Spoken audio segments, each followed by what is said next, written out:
Good morning. I was going to say good Friday. Happy Friday. Good morning. Good afternoon. Good evening, wherever you happen to be in the world. Happy to have you here. Captain Coder coming at you. Coming at you through the internet. I'm going to get you. I'm going to come at you through the internet. All right, everybody. Happy Friday. Welcome back. I missed you all yesterday. I missed you yesterday. It was a sad day. I was up around this time, but I was tired. I had to work super late on Wednesday night. So decided to take stream off on Thursday. I got a bunch of recording done, which was cool. I've been writing scripts. For my YouTube series on the marble game. For my class project, really, but I'm putting together a YouTube series on how to. I should call it a project. It's not a tutorial. It's a YouTube project. Royal C-Dub, where were you yesterday, Captain? I took the day off. I was tired. I worked super late on Wednesday. So on Wednesday, I had mentioned in stream that I didn't think I'd be streaming on Thursday just because I was working so late. But yeah, I missed you guys. It's interesting. I have so much fun here on stream that when I don't stream, I'm always, I feel a little bit. One moment here. I'm a little bit sad the days I don't stream. But I'm so happy to be back here on this beautiful Friday morning here for me, 5 a.m. local time. It's a beautiful day to be alive. It's a beautiful day to be streaming. It's a beautiful day to have all of you here with me. Happy Friday, Moonniz, MMO Pug, Royal CW Gaming, Chex Party. Let's see, who else we got? Is that Pie Dude? If I missed someone, I'm so sorry. But thank you all so much for being here. It's so wonderful having you around. But yeah, I'm back.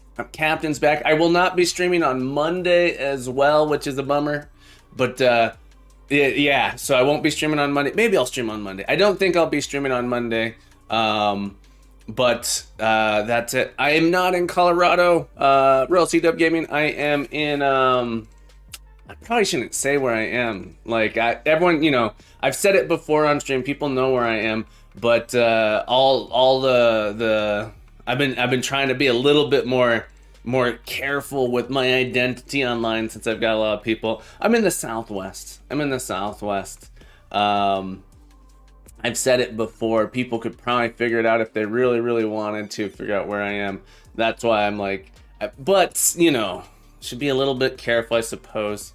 I'm in the southwestern United States. People know my time zone. They can probably figure it out. But yeah, Royal C-Dub, so happy to have you back. So happy to have you all here. What are we working on today? We are working on a procedural dungeon generation program. We got this really ugly error thing happening because of these cameras. I'm not 100% sure what's going on, but our first order of business, where's my to-do list? Where is my to-do list? Oh, Royal T-Dub, nothing to apologize for. I'd be happy to share. You're not a bad actor, but apparently there are evil people in the world who would want to try and hold me ransom or something along those lines. So trying to be a little bit better at not sharing so much information publicly online, which seems like a good idea. That said, Rosie Dev says, please stream on Monday. I don't have school that day. All right, I will stream on Monday. Maybe the time might be different, but I'll stream on Monday. It might not be the same time. It might be a little bit later in the day. All right. Yeah, I don't have work on Monday, so I think we are, I don't have work, my partner doesn't have work. I think we're gonna go do something that day, but I'll stream maybe I'll stream later in the day, or I'll figure it out. I do want to stream on Monday, but I was planning to take it off. Thank you. We'll see what happens. All right, we are working on our dungeoneering kit. First order of business, we gotta fix this camera bug. There's some bug going on with the camera that seems to be not coming from my code. The Cinemachine brain is quite confused about something. So we're gonna fix the camera bug. We're gonna try to fix the camera bug. We might trim it up. Then I want to de-thick these walls. Look how thick those walls are. I want to make the wall formats. All right, let's pull up our dungeoneering kit. I want to change the wall format so the walls don't take up the whole cell. Instead, the format will look more like every other cell is for a potential wall. So you would have, this would be a row. You'd end up with these spaces between tiles. So you could potentially specify this as your format. So if we wanted a 3x3 room, the 3x3 room would actually look like this. So you'd have an extra row for each, so that you could put walls in between all of them. So the format would end up looking like this. This would be a 3x3 room. So every tile has spaces on either end. It's a little bit different of a format, but I think it's not that hard to implement. I've kind of done this before in the past. It's a little bit tricky, but every tile shares these wall sides. So then the wall ends up straddling two different tile cells.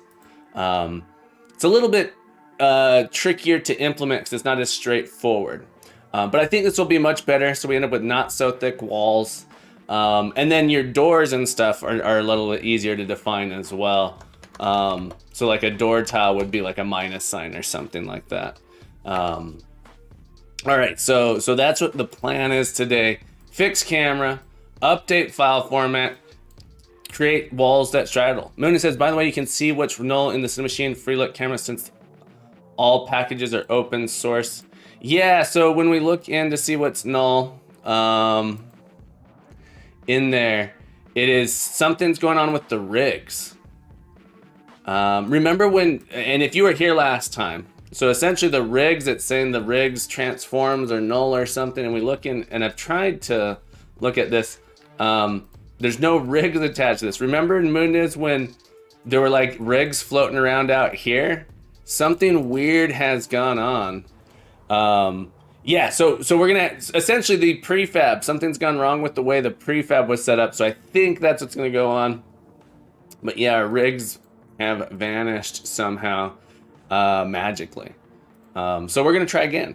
We are gonna try again to get these to work. So I was gonna delete these, hit clear, and we're gonna see if we can make our camera again. So we're gonna create an empty. These were gonna be our cameras. And then we were gonna create another free look camera in here. That's gonna be our north camera. There was another issue that I was realizing we were gonna have with the free look camera too, but we're gonna give it a shot one more time. We're gonna follow the player. And our rig, we wanted to set these all to zeros. The aim does nothing. So it's not gonna re-aim the camera. All right, so I think this, and then I wanted to add in, well, we'll leave that for now. This should semi-fix it. And then we were gonna try and make it so notice the aim, it likes to turn the composer back on for some reason. No matter what I do. It really, really wants to be aiming. Oh, wait, now it's off. This is weird. I was kind of playing around with it the other day. That's all right. One thing that I think is an issue here, maybe it can, what? All right, that's okay. Notice it's like sliding with it now. You're right, Mooniz, that's exactly what it was. That's exactly right. The issue is that we really only want to be on the, switching between them is fine now. We really only need one rig is the thing. The free look, I'm gonna leave the free look for later. I've made that our bonus for today because it turns out I think the free look's gonna be a little bit more awkward than we kind of want it to be, because of reasons. Yeah, so it's like you can't actually change these values because our camera, the rigging, it's like moving between the rigs and rotating around, and since there's no radius Yeah, I need it to sort of look. I want to be able to drag and like move the camera around that way. So it's like almost like our radius needs to be like this. Like really, really small, so then I can like move my camera around or something. I don't know exactly what we got to do, but I'm gonna save that for later because I actually think it's a harder puzzle than I thought it was going to be. Muna says, I think the free look would look out of place. I'm not entirely sure what you mean by out of place, but I do want to, basically I want it to be Myst style where you can like look around the scene, and when you let go, it comes back to the center. I still want to do it, but I don't think the free look camera is what we want. So I think I need to do a little bit of research to make that work. Daniel, my friend, welcome aboard. How are you today? How are you, Daniel? How are things going? And I didn't ask anyone else how things are going. How are things going? Everybody, give me an update. How's life? How's the universe? How's everything? All right, so we got a north. We have an east camera. Oh, before I do this, hang on. We want to try the following. We're gonna add in a component. This is our camera controller. Yes. Check says, it's past my bedtime. That's okay, Checks. If you need to go to bed, my friend, you should. But I'm also, if you don't want to go to bed, no one's going to make you go to bed. Player cam broken is what I'm going to call this one. And this one will hopefully be our new player cam. Player cam. All right, so I can modify it. I just want to be careful. Daniel says, Mooney says, I don't think it would fit in the gameplay. That's my thought. It wouldn't really give any benefit to have it compared to rotating 90/180 degrees. Maybe not. The thing is, I want it in there.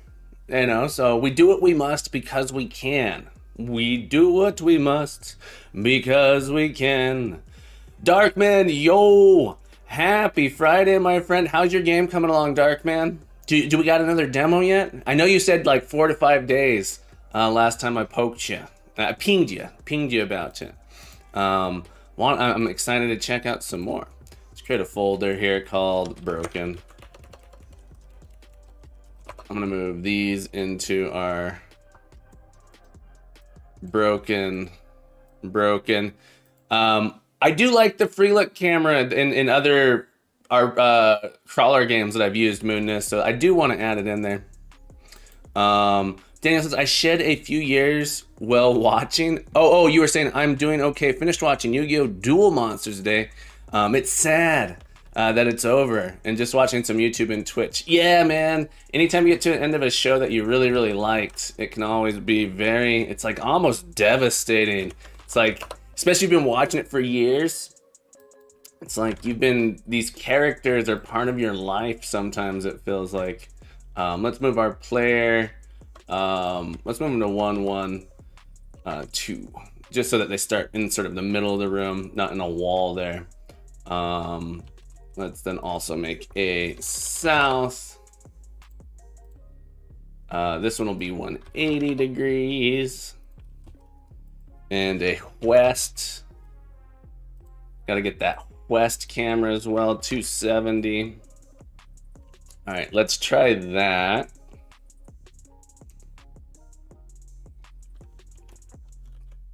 All right, I think what happened with the rigging or something is when I made it a prefab,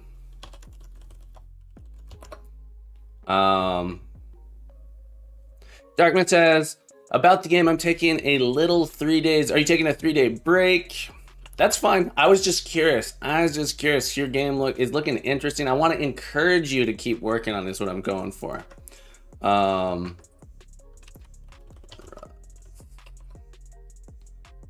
right, this is confusing because I got a player cam. Directional cameras like that. I don't think it necessarily needs to be in the free look camera. It's just something that I thought would be cool. Mooney says, Danny should pick one piece only like 1,051 episodes. That's how, and I'm going to pronounce it, and I always pronounce it Naruto. Naruto is that Naruto. I can never say it right. Devro, welcome aboard, my friend. Welcome aboard. A happy Friday. Anyone who hasn't checked out Devro, you got to check him out. Devro is an incredibly talented 3D developer, game developer, 3D artist. Check out his stream. Go check him out. If you're not following Devro, give him some love. Give him some love. Hit that little heart button. It's in your chat right now. Hit that love button. Love him. Love that Devro. Gotta give him some love. It's a little gritty over there. I love how on his stream the channel points are cigarettes. I think that's hilarious. Sharika, welcome back. It's so nice to see you again. Happy Friday. All right, so I don't know exactly why the other prefab was broken, but this one is now, we got it working. Moon is also, remember the camera was like immediately jumping to it before? I don't know what we've done to make it so it actually slides into place now. Because remember I was complaining that it was no longer actually following the player? So I wonder if that was somehow related to that bug as well with the rigging. Who knows? I have no idea. We're gonna go and delete these prefabs that were in our broken one, and we're gonna make this one called player. Yeah, so I have no idea. I didn't change anything, or clearly I changed something. Clearly something has changed. I'm assuming, yeah, I don't know. These might have been set to 0. Maybe the damping was set to 0. I don't know exactly what those, but I'm glad it's following now. Which is what I want. That's the effect I want. Okay, so we managed to fix that issue. And the transition's fast enough. I like the speed of the transition. It feels good. Darkman says, after 3 days, I will have a lot of energy to program, and I think I will finish the update in 1 day. Nice, nice. Don't push yourself too hard, though. Do it out of the, the joy and the love of doing it. I hope you get some rest. And are able to do it. Daniel says there are 3 Yu-Gi-Oh movies: Yu-Gi-Oh! Pyramid of Light, Dark Side of Dimension, which is a direct sequel to Duel Monsters, and the last one is Bonds Beyond Time. Yeah, I think I saw the Yu-Gi-Oh movie in theaters when I was in high school. You got like a special card for going and seeing it. Moon says consistency is better than doing everything in 1 day. Always ends on a note where you'd like to continue. Oh yeah, Moon is absolutely, I agree with you. That's why, I wake up and code every day. Every day I'm coding. I need to get every day I'm coding sound. All right. Somehow fixed the camera bug. Not entirely sure what the issue was. The rigging vanished. I don't know what caused it. That's the scarier part, is when you don't know what it caused it. But this first one, boom, it's nice to get those bugs knocked off the list right away. Nice to get that first one. Last time I did not get a single, I got some sub things done, but it's nice to get that first item knocked off the list early. It's not even 30 minutes, we got that first one knocked off. All right, everybody, and for being here. You know what's gonna happen? You're here, witness this momentous occasion. 50 points to all of you. Thank you all so much for hanging out, checking out what's going on here. Let's get a commit in, and then we'll press on. Daniel says, I've only seen Bonds Beyond Time. Darkman, the reason why I'm taking a break is because I'm working on a new game called Roball War. Roball War. That's an interesting name. The Roball Wars. What is? Tell us more about Roball Wars, or is it a secret? You keeping it on the DL so that when it releases, you're gonna get us all. All right, fixed camera. Null pointer issue with rigging. Robot ball fighting. Anything that has the word war in it sounds intense to me. Total war. All right, so now we want to change our file format to include wall spaces. Okay, so this is going to be trickier. But let's go ahead and we're going to build up an example file here. to get a 3x3 room going. I want to do a 3x3 room with maybe some hallways in it. My editor is going to help enforce styling on it. All right, so this whole row here has to be a wall roll, a wall row. And so if there's a wall, yeah, so there's a little bit of awkwardness in this, but when you put a wall in, it should sort of be like that. In that case, Moon Darkman says something like that. Cool stuff. It is a game with story that needs a lot of work because I need to add multiplayer. Yeah, multiplayer is scary, Darkman. You'll notice anytime anyone wants me to do multiplayer stuff, I say maybe next time. Because there be dragons with multiplayer. So one of the things we want to be able to do with walls is I could be able to put a wall between these two tiles. This is the whole reason I want to do that. We could have a wall. We could have like a maze type thing where you come down like this. What's interesting is this space is essentially left somewhat unoccupied. Glooper 82, welcome to Captain Coter's Academy. We welcome you. Thank you so much for the faller. Thank you so much for the follower, Glooper. Thank you so much for the follow, Glooper. We appreciate you being here. If you're not aware, I'm a computer science teacher, computer programming teacher, so I love when people try and ask me questions. Feel free to ask me a question. Happy to try and answer anything you might want to know. Can't promise I'll always have an answer, but I'll do my best. And I appreciate backseat coding as well. So feel free to try and do some backseat coding. Once again, I don't promise I'll take all of your advice, but that's challenging what I'm doing is a good way for me to learn and grow. All right, but we're gonna see if we can get some walls in here, build a little bit of a maze like this, right? So we'll have a 3x3, but it'll be a maze where you can move one around this way, and then maybe this spot here will be open. Like so. All right, we got to get some spaces in there as well. All right, so I'm gonna put a tile here, a step down here, and then we'll open up. Oh, this has to be a blank one. We're gonna open up into a room, like this. All right, so right here will be a tile. Darkness says I'm adding Easter eggs in every game I make. That's good stuff. Easter eggs. That's good. Everyone loves an Easter egg. All right. Tile, tile, tile, space. Dot, dot, dot. Wall. So it's a little bit interesting because every other space has to be blank because there's going to be a spot for our walls to be drawn. But we're gonna see if we can get this thing to be our new format. So we have floor tiles and then wall tiles, and the walls can straddle the floor tiles. That's the idea. Does this make sense? Let me make a little bit more of a room over here so you can oh, I keep doing that. My brain wants to, and this is why an editor will be kind of nice to have, to sort of enforce that we can't actually draw any tiles in this space here.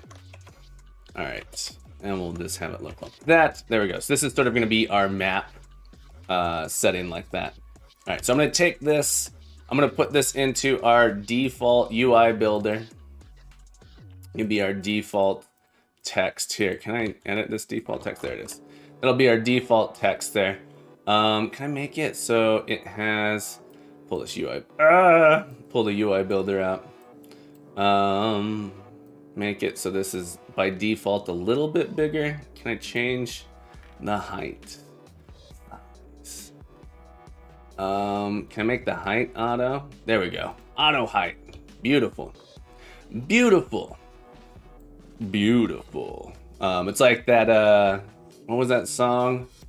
Like the Ferris Bueller Day song? Beautiful. Boom, boom, boom.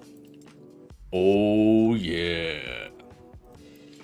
Oh yeah. It's beautiful. Okay, so our parser needs to work a little bit differently. We have this idea of a floor tile and a wall tile that we need to be able to parse in. Actually, not a floor tile and a wall tile. We actually have walls. All right, so let's go into our prefab here. We no longer have a wall cell, right? So we don't have wall cells anymore. So it's going to be interesting here. Our grid cell database, I think, needs to be updated. So we have floor entries and wall entries. Either that or our walls just sort of are all the same thing. Or we have a wall database. I'm not 100% sure the best way to. I think we maybe call it a grid cell database, and we have two sets of entries. One of them is a floor entries, or like tile entries, and then wall entries. So I think I'm going to do that. Let's go to our grid cell database, and I think we want to have a second list of entries. So this one, I'm going to rename this to our tile entry. So there's sort of this idea of like we have cell, tile, or maybe cell entries, and then we have wall entries. Wall entries. Does this make sense? Anyone think this is and does not make sense? I think it makes sense to me. Similar to what we're doing here, we'll have this will be our cell entry dictionary, and this will be our cell entry dictionary. Similar epoch with the happy troll. I think is that a Cyant? That's a Cyant stream emote there. Beautiful stream. Science is awesome. I've checked out a couple of the science streams. They're so cool. They're so fun. Dramulks, my friend, welcome aboard. Happy to have you back. Apox, Dramulks, how are you? How the heck are both of you today? It's so nice to have you here. So this should be our wall entry dict, and this is going to be our wall entry dict. Dangerous copy, paste, and replace here. This one should be wall entry. That entry list contains input keys for key. All right. Apox says, yeah, he's a very nice guy, talking about science streams there. Science streams is so cool. Drama says, I'm good. It's Friday. Finished work soon. Now I can go back to making the game. Yeah, really cool. Darkman asks, what are you trying to do? So this is an excellent question, Darkman. I just kind of broke everything, but I'll see if it'll still work with the previous iteration. Let's add two things back in here real quick to the previous iteration. We had a hash here for our wall cell, and we had a dot here for our floor cell. So previously, the underlying goal is to create a dungeon generator. All right, so the idea is that these can be generated using my grid editor. So previously, so I add in my grid cell database here. Let's see if everything is broken. Grid cell database, 1 second. It's our cell entries, yeah. So I want to be able to draw out maps sort of like this. All right, so if I have it like this, we're gonna see if this will work. If I click add this scene, boom, I get this dungeon tile was added based on this picture. So if I were to come in here and change the shape of this, let's add in some more stuff here.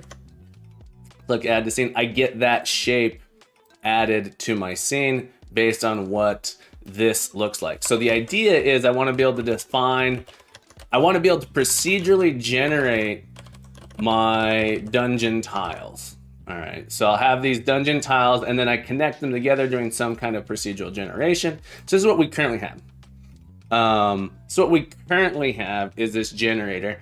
Look how thick those walls are, Darkman. I don't think anyone could disagree that those walls ain't some thick walls. Those are some of the thickest walls we've ever seen. That was interesting on that zoom there. What was I? Apparently, if you hold down, why is that? What is that? What is this little thing that's showing up for me here? I'm not sure. Yeah. G-Loop asked, so it's going to be AI generated. Exactly. We're playing around with learning how to do procedural dungeon generation. That said, I don't like how thick these walls are, so I'm changing right now. It wasn't though. Moonez, it wasn't. So look, I'm at that. If I'm at 0.1 here, I'm at 1x. I'm not zooming in this one. That's what I thought too for a second. So if I'm holding down the right mouse button, it does that. So if I hold down the right mouse button and scroll, oh, you think it's changing snapping? Anyway, I'm not too worried about it. I just didn't know what I was doing. That was an accident. Like, I accidentally did that. But yeah, I want to do AI generated dungeon in here. I don't like how thick the walls are, so I'm redefining my dungeon format to allow for walls to straddle the tiles. So every single tile now has a space in between it that can specify whether or not there's a wall there. So we want to be able to add things between the tiles, so that way they can, so if there's a space here, you can move through it freely between this spot to this spot is one tile. So all the tiles are spaced out. They have one space between them, and then they share this gap where you could potentially have a wall between them. So I'm redefining my format here to allow for stuff to be between them. Darkman says, move your game tab down right. It will be smooth to change between game and editor. Move your game tab down right. It will be smooth. You want me to move my game tab out? That's what you're suggesting? I kind of like having it up there in the middle. I think that's what you're suggesting. Yeah, so I've become accustomed to this view. Move your game tab down right. It'll be between the game and editor. Either that or you're suggesting that I have these sort of side by side. Yeah, I'm kind of okay with it being down here. You want it to be down here. That's okay. I really like this view. If the other view that I like happens to be the 4x4 split, this view is pretty helpful if I'm doing some level designing stuff. Or the 2x3 split. This one's pretty helpful is what I meant. But my personal preference is the default, just because I'm so accustomed to it. I've become accustomed to such things as this. And actually, it's like not quite the default. It's a slightly different version. But yes, that is what we're doing. That's what my goal is today. So we had a little bit of a bug. We're going to change the file format to include wall spaces. Oh, I know you're not forcing me, Darkman. No one can force me to do anything. I am Captain Coder. I am the master of my own. So what we're gonna do here is I was gonna define in our prefabs here, basically our cell database we have two things now. So we have wall entries and we have cell entries. Muna says, I generally use the default as well. Sometimes I move game view to get split screen between scene and game to watch things in scene view as I play. I've just become so used to it. I actually think it's not the most intuitive layout or best layout, but I'm just so used to it that anytime I've tried to change it, I find myself with regret. Proton. Proton says, you definitely are, Captain. I think referring to being the master of my own. Thank you, Proton. For anyone who doesn't know, you got to go check out Proton. Proton Fig is an astounding Commodore 64 coding guru, musician, and graphician. An absolute legend in my book. Got to check out his SoundCloud. Check out his stream. Beautiful stuff there. You got to go check out Proton. Go check them out. Some of the coolest music I've ever heard. Click that little heart button. I implore you. The captain implores you to click the like button. Click it. Click it. Gotta go check out Proton. Awesome stream. I love just hanging out there and listening to the music that Proton's creating. So Proton, thank you so much for being here. Thank you for all of the music you create. I love it. G-Loop asks, I've never tried making an AI generated map before. Is it complicated? G-Loop, we're going to find out. I'm not sure. This is essentially my first time doing it as well. The whole point of this is to sort of I have some ideas on how to do it. My goal is to make it as simple as possible.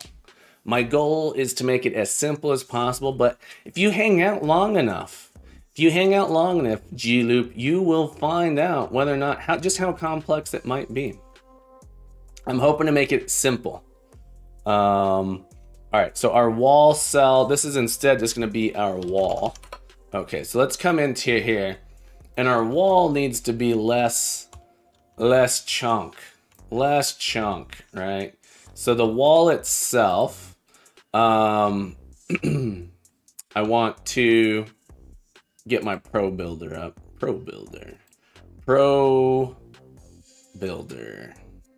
There it is. I know that some of you want me to use a plane to do this, but I'm going to use just a less thick. Dark Message is not as complicated as multiplayer. That could be true. So this is going to be interesting because placing this will be a challenge too. A less thick wall. Yeah, like that. Okay. So our goal here is to make a less thick wall. What's going to be interesting here,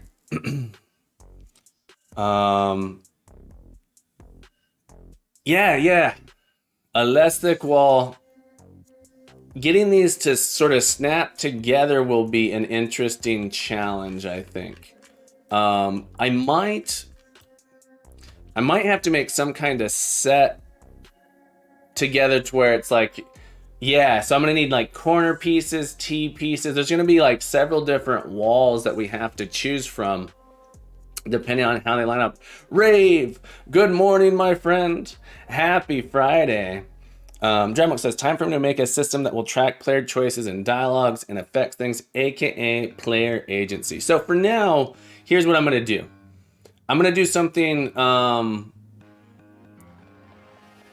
gonna resize. All right, so let's come down to our Pro Builder shape. We're gonna set it to, can I edit it here? Yeah, we're gonna make it 2 by 2. For now, I'm just gonna put a post in between our, I have an idea on how to make this work. I'm gonna put a post in between our tiles and floors. So let's take a look at what I'm trying to do. So let's add a floor. One second, I'm gonna make a grid. Grid example. My first pass. All right, so trying to get everything done all at the same time can often be just like very, very hard to do. So I'm gonna add in some floor cells. All right, so my goal, let's move these about. Grid example, let's put these at 0, 0, 0. Let's reset these. 0, 0, 0. And then let us move this to 5, 5, and then 5, 5. So the idea is we're gonna have a grid example, and inside of this, I think we're gonna end up with a layer, not necessarily a layer, but an inner object called tiles, and then another one called walls. Proton, I'm so sorry. Let me give you 1 sec, Proton. So sorry that happened. Unban. Sorry you got timed out there. You are now a VIP, my friend. You can post away. Proton was trying to post this one here.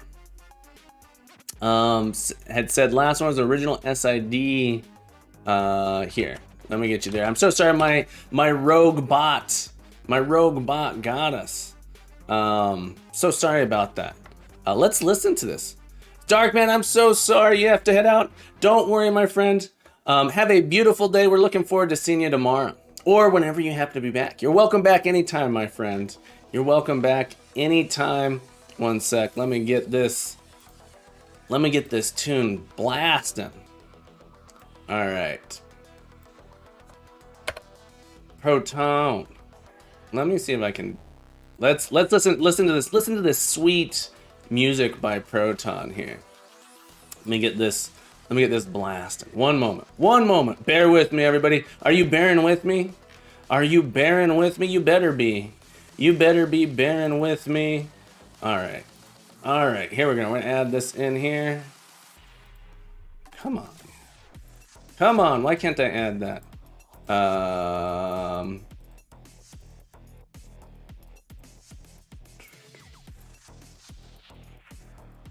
Why can't I add file? Here we go. Just a moment. Are you bearing? Are you bearing with me? Oh, it's adding it to the end. I see. Fractal Mind.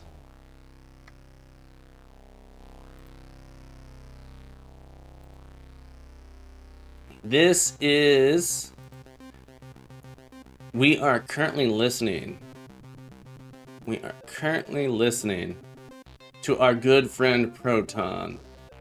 Proton, the master of music.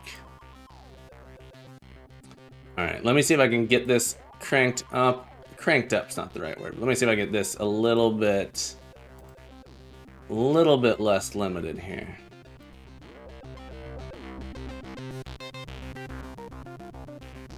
How's the volume? How's the volume compared to my voice? Can everyone hear it? Or am I too loud? Is the music too loud? We're gonna add the rest of these too.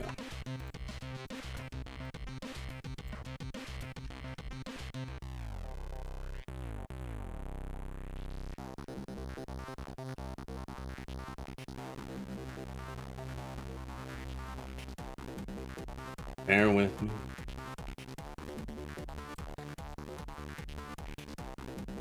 It's just good stuff. All right. Moon is, I'm getting proper retro vibes. Excellent. Excellent. Proton, thank you so much for sharing. Thank you so much for sharing. We're gonna groove out to this. I have a Proton playlist that we're gonna listen to for a little bit here. Okay. If the music's too loud, just let me know. I can turn it down a little bit. I can never quite tell what the output is compared to my voice. All right, I can turn it up a little bit more. One sec. Let me see if I can get that.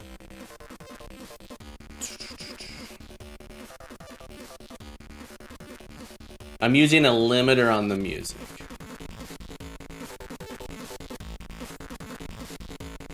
There we go.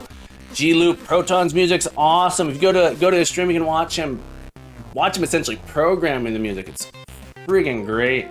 It's I rarely. It's so good. It's so good. Yeah. So if the music gets too much, though, someone let me know if the music's too loud. I'll be happy to turn it down a little bit. But we got it going here.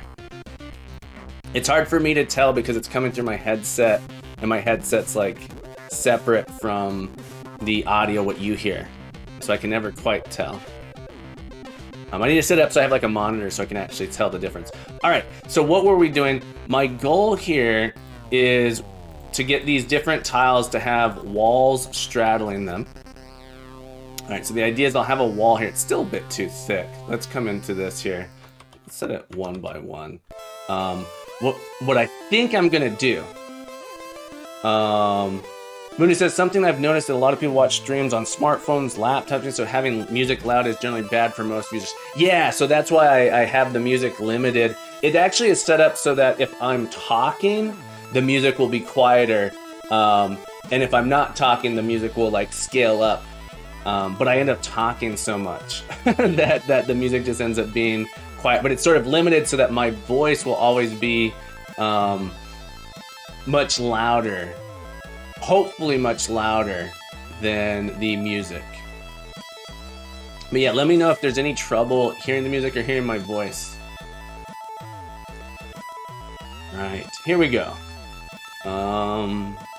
Yes. So my idea here is that we will have these walls placed in between. So want to get it so that it's placed in like perfectly in between here.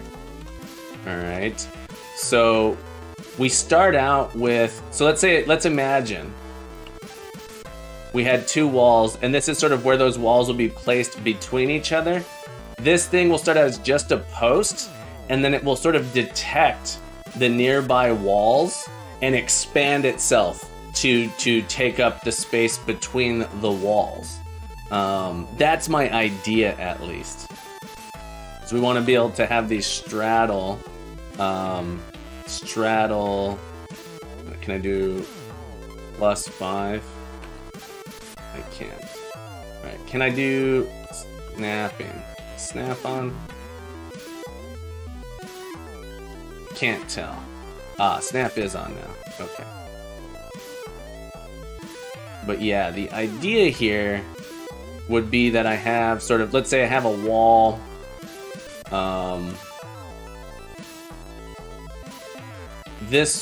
Let's change this wall. This wall, oh yeah. So my wall would actually be here, here, and here. All right, so this would make it what's called a T-wall. And so the idea would be that these would expand out in the proper, not that direction, not scale. This would grow out in one, reset shape. It would grow out like that. And this would grow out. Proton asked, from where are you playing now? I downloaded these off of your SoundCloud, Proton. I wasn't sure where to find like a album or anything like that, but I got these off of your SoundCloud, and they're currently playing off of my computer in VLC. I hope that's okay. I think last time I asked, you said these were royalty free. Is that correct? But the idea is these would end up expanding out like this. There is some interesting overlappage happening there. Thank you. And again, thank you so much for letting us listen to these like that. So now the walls would sort of attach to each other in this way.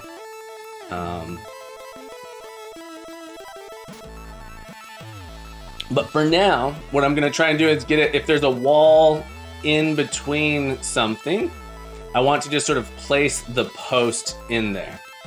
We'll place the post. Oh, there's a web player at Deep SID. Oh, I didn't know that. I did not know that. All right, but this is sort of going to be our new wall, and the wall straddles the tile if it's there. So for example, if there was no wall here, this would be off, and we have to figure out how to connect these corners. We have to figure out how to connect these corners here. All right. Perfect. Thank you so much for that link, Proton.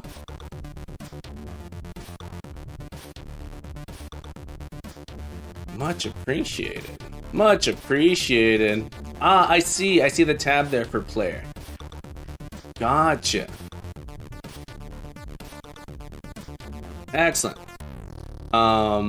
G-Loop says, are you trying to make one big AI generated map or a bunch of mini areas? So the idea is to make it procedurally generated. And so I'll be able to define a bunch of small areas and corridors and then press and have them grow out. So it'll sort of start in the middle, and then that each one of those areas will be like 20 different types of rooms, 20 different types of corridors, and then using a Markov chain generator, combine them together. It'll sort of like grow out from the center and connect things together. Gee, I hope that makes sense. I hope I answered your question. All right, but this is the idea here. So the first step to make this even happen is to make it so that our prefabs here, I just want to place that post in the correct spot, and then we'll figure out how to expand it out. So I hope this makes sense. I hope this makes sense to people. I think it makes sense to me. But the idea is we're going to place these posts, and then those posts sort of detect, all right, how should I be connecting between my neighbors. Yeah. Okay, so we're gonna go to our grid cell database here. And our wall entries. All right, so we have different wall entries. We've got the vertical bar. I'm just gonna make a wall for now. And then we also have the plus sign. This is just how I'm dictating the corners. And this is gonna be the same type of wall, but I might swap it out later. All right, so the plus sign right now is dictating when we have like a corner like that. So my grid editor now, if I put my grid cell database, it still won't work. But the idea now is I need to have sort of this in my builder, my grid builder.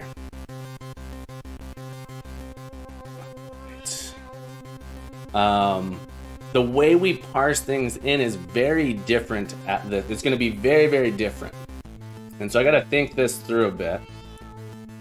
The 0, 0 position is now not the top left corner. Unity Coder asks, Proton, can these songs also be used for games/game jams? Is there a license? And correct me if I'm wrong, Proton. I'm sorry if I'm speaking out of place. I believe these are all royalty free. Is that correct? And that would mean that yes, they can be. Correct me if I'm wrong, Proton, and I'll correct myself. Okay, so the XD BVC, that's a mouthful. That's a mouthful. I hope it's okay if I just call you XD.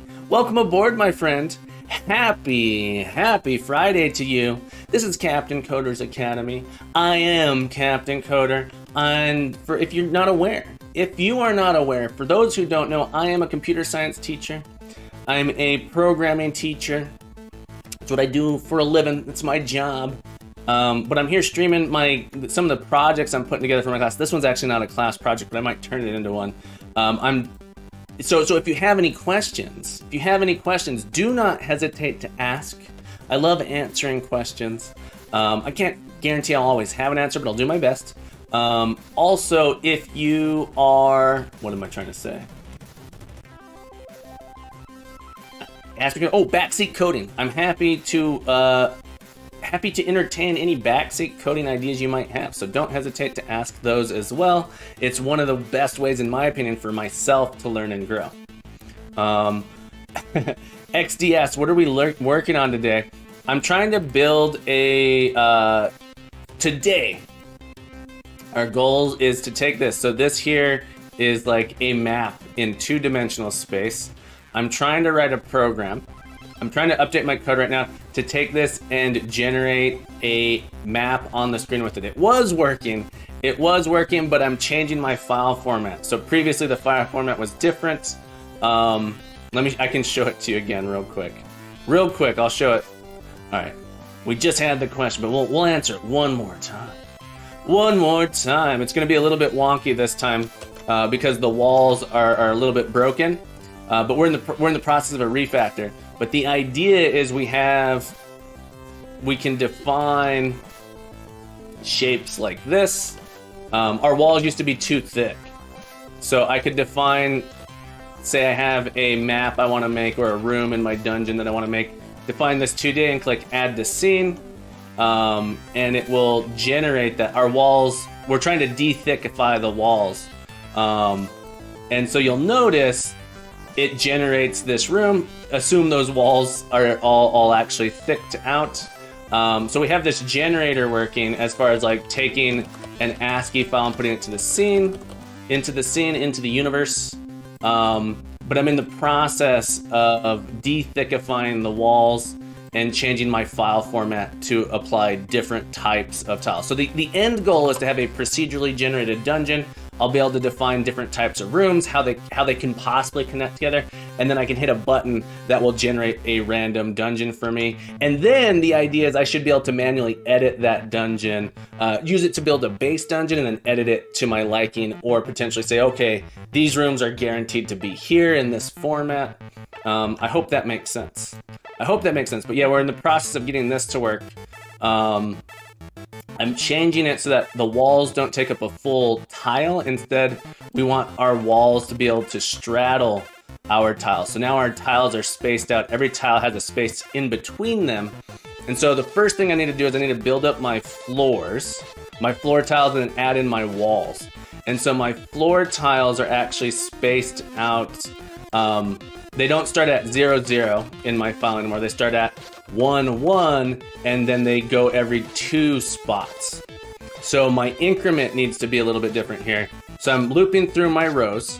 So my build here is taking in my grid. This variable here is going to be this something in this format. And I need to loop through, and so my R starts at 0 and increases by 1, but I have this interesting offset where I need to, rather than being R plus C, I need to increase by 1, right? So this is going to be our R plus C. It's going to increase by 1, and then I sort of need to multiply by 2. So there's a little bit of math here. So I need to multiply by 2 and then increase by 1. I think this will get me all of the tiles in between here. Because we are at 1, 1, so this is position 1, 1. This would be position 1, 3. This would be position 1, 5. So multiplying by 2 scales it up so that we're every 2 spaces and then we're offset by 1. So I believe this will get us that chunk there. There's one little thing here that I say, if ch is equal to blank, we're not gonna do anything. We need to continue. So blank is gonna be a reserved tile that basically says there's nothing there. Rick says, I love this ASCII way of doing things. Yeah, me too.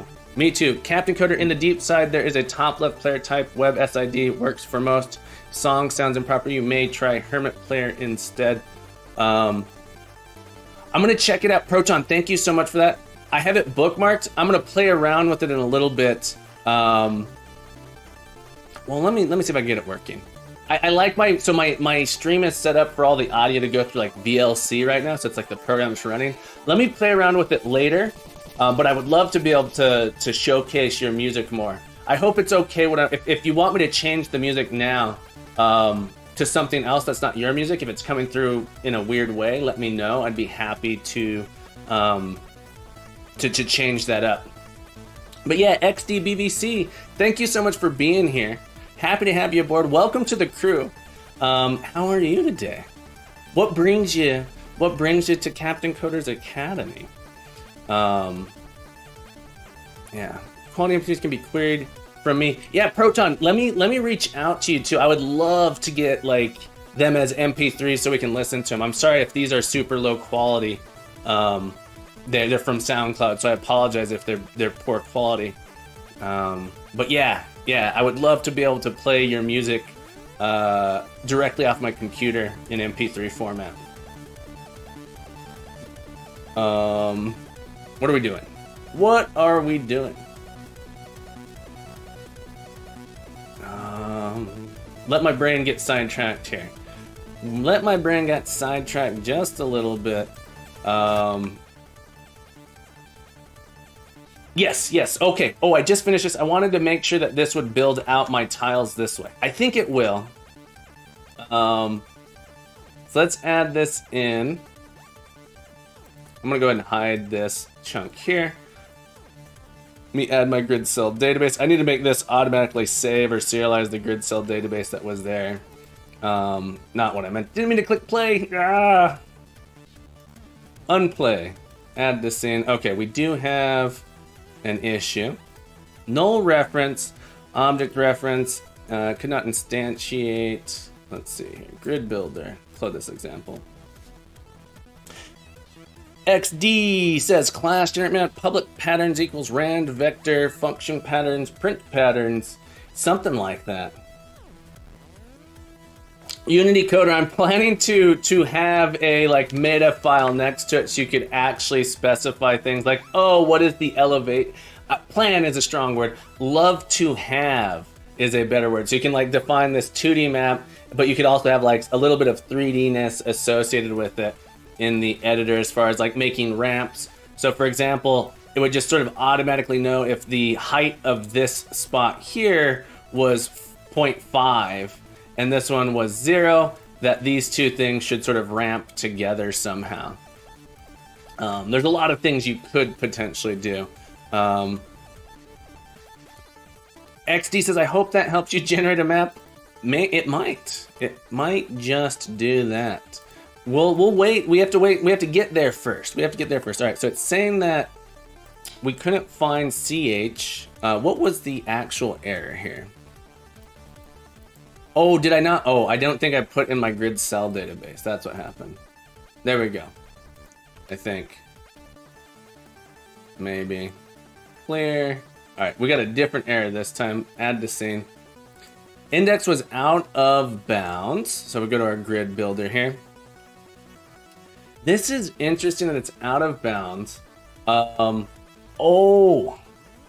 because this shouldn't be linked. This should be linked divided by, oh, this is interesting. Proton says, for example, Unicoder, Proton was talking to Unicoder and said, sure thing there, SID tunes whose needs to be emulated for the quality MP3s can be queried from me. For example, the tune currently playing, and then links to the Mind Warped.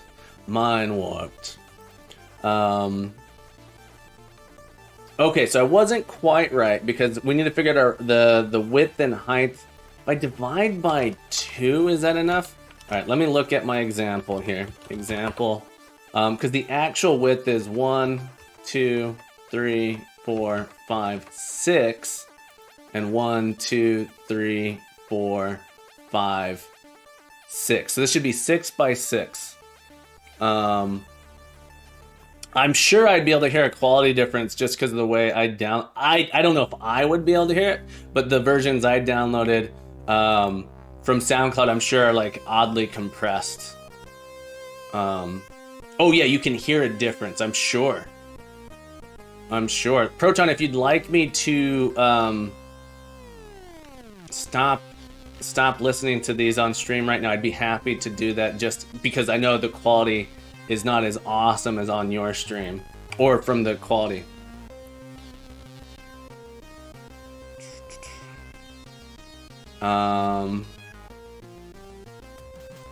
MMOPEG's length -1 divided by 2. The bitrate defines the quality. -1. Let's try this.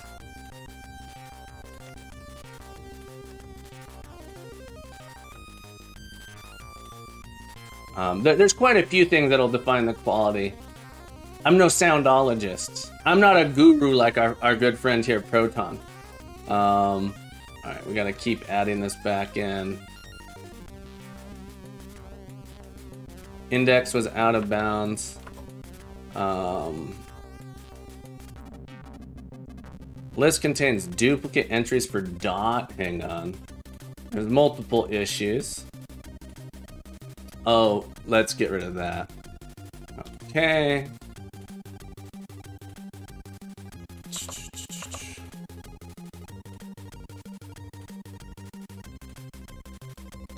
Index out of bounds. This isn't quite right either. I gotta think this through. There are a couple. Row is 0, length -1. Is it? Are we sure it's -1 divided by 2? I think it should be divide by 2 -1. Is that right? Let me think about that.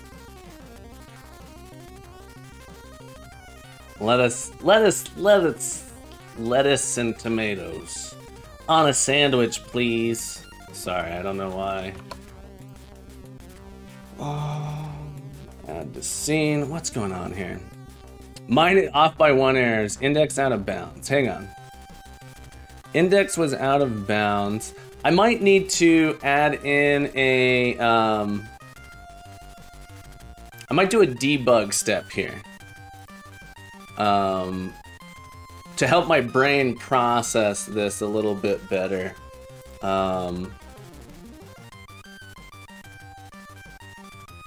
I could hard set it just to test it. Hang on, I'm gonna hard set it to 6 just to make sure this makes sense. Because it seems to be dying early.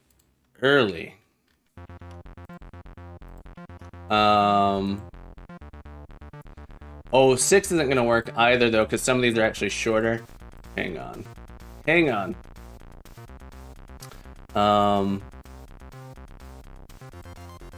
-1. Let me think about this real quick. We have, I think we were right before. I don't quite understand why this -1 divided by 2 feels right to me. So we want to half it. So it's every 2 spaces. Oh, all right. So let's think about it. If I have the following, this would be our simplest room, a one by one room. All right. So our length is 3 by 3. 3 by 3. So if we subtract 1. All right, so we subtract 1 and divide by 2. We should iterate through the lists. That should get us 0. Yeah. So -1 divided by 2 should get us the right size that way. All right, so we have length is 3. All right, so 3 minus 1 equals 2. 2 divided by 2 equals 1. That should give us the right size. All right, so if we add it, let's add in one more tile this way. Like that. Now our length is 5. 5 minus 1 is 4. 4 divided by 2 is 2. So we get 2. All right, so that feels correct to me. The question is, why? What is the index that we're getting here? So if we're at 0 plus 1, 0 times 2 plus 1. Okay, let's add in a little debug here so we can iterate through this thing and see what the heck is going on. We'll add a little debug at the top of this 4 here. Because as for loop r plus equals 2 could be easier to move around in array by actual tiles than access extra tiles by +1. So I'm going to have to translate it. So the way the grid works is this is actually position like 0, 0. This is position 1, 0, 2, 0, 3, 0. And so they're spaced out 2 by 2. And so I want to make my R and C. So I'm going to build up my tiles first. I'm going to do a loop where I build up my tiles, and then I'm going to do a loop where I build up my walls. That's my goal. Rather than trying to do it all at once, we're going to loop through, build up my tiles, and then build up the wall outline. That's my goal, to do it that way. And I think I could do it all in one big iteration. Like that. XD asks, how does your grid work? All right, so we have tiles. So these dots here represent the tiles. Okay, so the dots here represent the tiles. And then, so those are spaced out in this way. So we'd have 0, 1, 2, 3, 4, 5. So there's a space between all of them. Let me see if I can I do multi-space? I guess I have to tab them in. All right, and this would be 0, 1, 2, 3, 4, 5. So this is the tiles. And the reason I've done this is in between each tile, you could potentially have a wall. So I want the walls to go in between the tiles. And so this is sort of how I've defined my tiling. And I'm off here now. This should be 1. There we go, like that. I hope that makes sense, XD. Proton says, I love me some vector graphics. Did you ever play the Vectron, Proton? I bet you did. The Vectron was really cool. Or the Vectrix. Yeah, I think it was called the Vectrix. That was the space games, and the Vectrix were so cool. Alright, let us see here.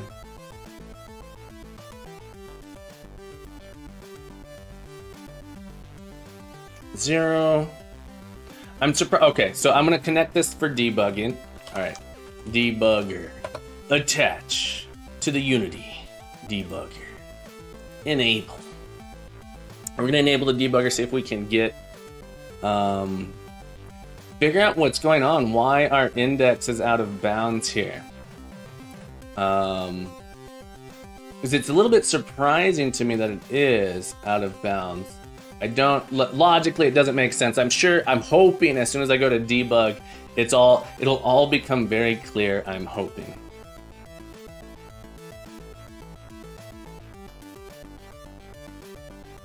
And hopefully the debugger will comply with us today. All right, let's add in our grid cell database, and we're gonna click add to scene, and we should get a pause here. Okay, so we should be able to, let's close that down. Row and column is 0. Let's step over. So 0, 0, we should get the value at 1, 1, right? So r times 0, 0 times 2 is 0 plus 1 plus 1. So we should get that out. And sure enough, that should be a grid cell there. All right, so we'll continue. Sadly, it did not hit that breakpoint again. What? All right, I guess I gotta keep stepping. I thought it would hit this. It should have stopped there. All right, let's try. Let's try again. I'm surprised that that didn't. Continue should run until I get to the breakpoint again. All right, we're gonna keep going here. Why didn't it stop there on that next? It should have continued until it got to that. I wanted to. Oh, okay. All right, I got to it pretty quick though. All right, so we get to it pretty quick. Let's reattach here. Clear that out. We'll try again. All right, so we got our index out of bounds right away. C is 1. RC. Rows. All right. Oh. This is interesting. It's split all wonky. Okay, so this makes sense. Our split is not doing what I want it to do. Do I need to tell it to split on /n? You know what? Yeah. So that makes sense then. I don't know why. For my brain, for some reason, split was only doing it on new lines. All right, so this was a. I need a big pebcac button. This was a pebcac issue. If anyone's not familiar with pebcac, this is a pebcac bug. Or let's see if that resolved it. Did not. All right, we're getting a different error now. And it's because I need to add my grid cell database back in. And then let's click add to scene. Okay, so we started adding some tiles, and we made a little bit more progress. What did I get this time? Out of bounds. We did get out of bounds again, but we made it a little further. We made a little further. I'm gonna put it in here. Problem in chair, not in computer. The picnic problem. All right, we gotta attach the debugger again. Hopefully this will still attach. I hope I did not. All right, a little not so pro tip, everybody. If you're doing Unity debugging, you know your debugger's attached if the little bug icon in the bottom is blue with a green check. There is some minor bugs with the debugging process that is related to Unity, not VS Code, that we have encountered many streams ago, a couple streams, like a month ago, I think.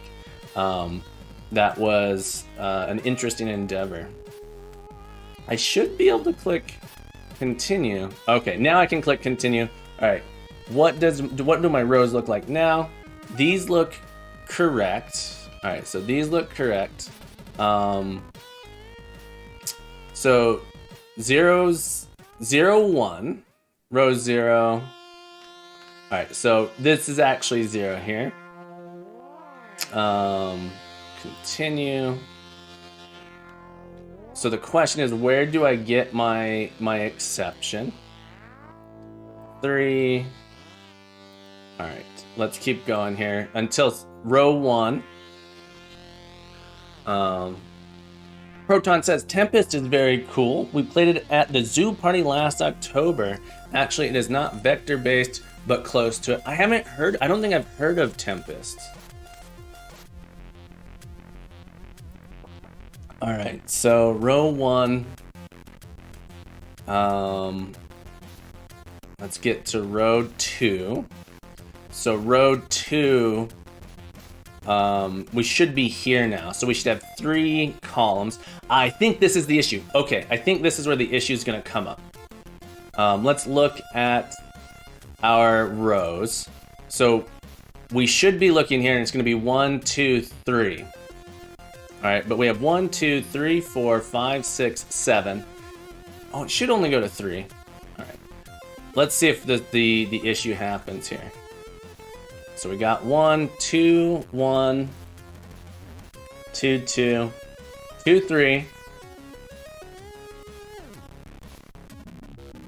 And then I broke it. What happened?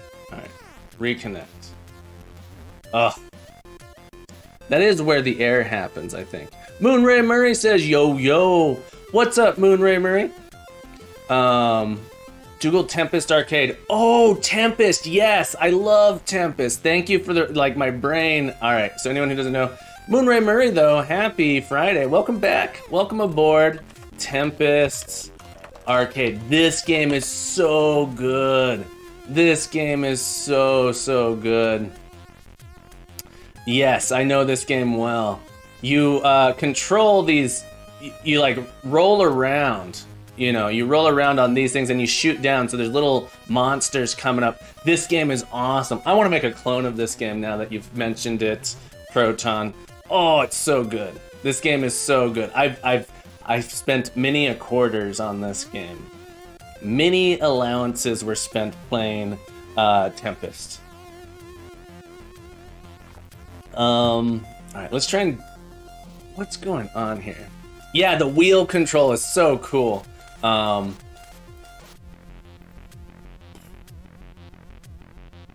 right, C times 2. Add to scene. For some reason, rows at r.length -1 divided by 2. C is less than. All right, continue.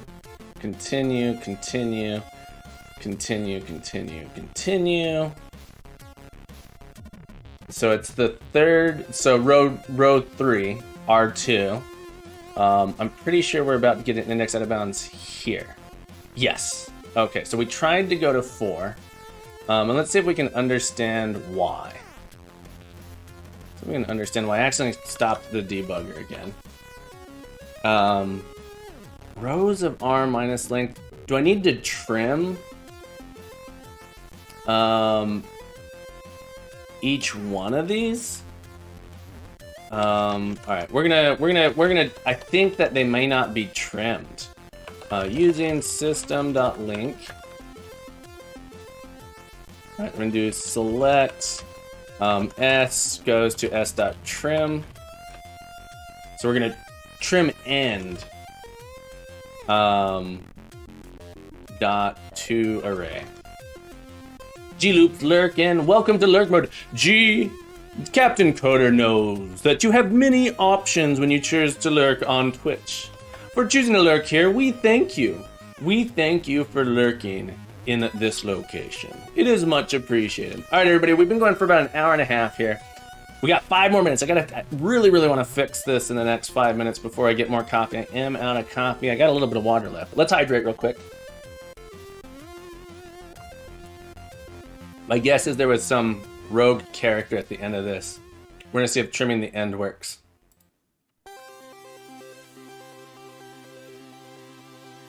We'll take another look here in a second.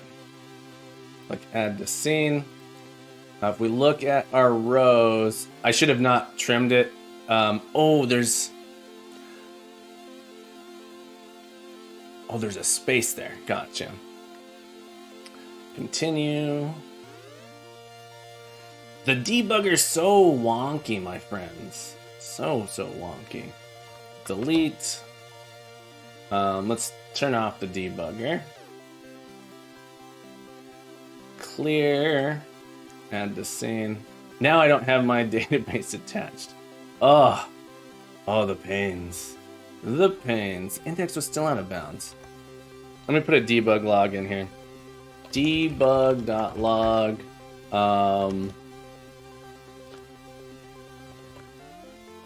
RD.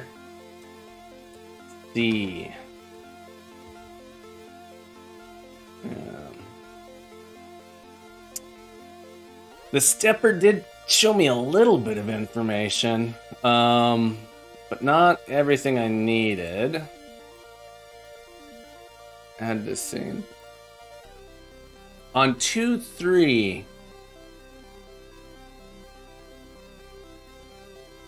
2,3. So this should be 2,3. So 2 times 2 plus 1. Row 2 plus 2 times 1. That should be here. 3 times 2. And this should go to R times 2 plus 1. D times 2 plus 1. Which should not be crazy. The debugging process. We gotta debug it.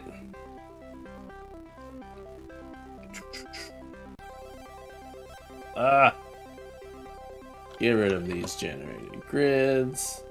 Grid cell database, add the scene. 5, 7. Okay. So what's going on with the 5, 7? So it should be row 0, 1, 2, 3, 4, 5.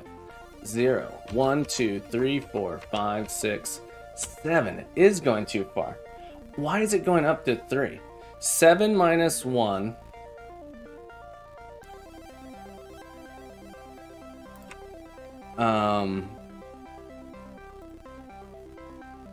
Rows.length of R. Hang on. Debug.log. Max column. Should be -1. Divide by 2. MMPug says 2,3 was the last successful one. Does R go to 3 fine as it's breaking? So that is out of bounds. That should be out of bounds. It should be 0, 1, 2. 2 should be the furthest one it can get to. For some reason, the max column here. So we should have 7 minus 1 divided by 2. But clearly that doesn't seem to be the case. String row length should be this. All right, so we're just adding in some debug information, see if we can get that out. I don't know why. I thought trimming the end would fix it. I was thinking there was some rogue thing at the end there. But there might be... I could just have a typo in here. Yeah, so for some reason, so it should be 1, 2, 3, 4, 5, 6, 7 minus 1 divided by 2 should be 6 should be 3, so it should be 0, 1, 2. Do I have a less than? It's still less than, but yeah, we're checking this out. Something's going on here when we generate this. Let's see. Row length was 13. Oh, because I need to update. This should also be times 2 plus 1. Yeah. This needs to be times 2 plus 1. That makes sense. Okay. Because I'm not getting the correct row in the string. So I'm gonna create a little variable here to make my everything make a little bit more sense. This is row in string times 2 plus 1. All right, so this should be row in string.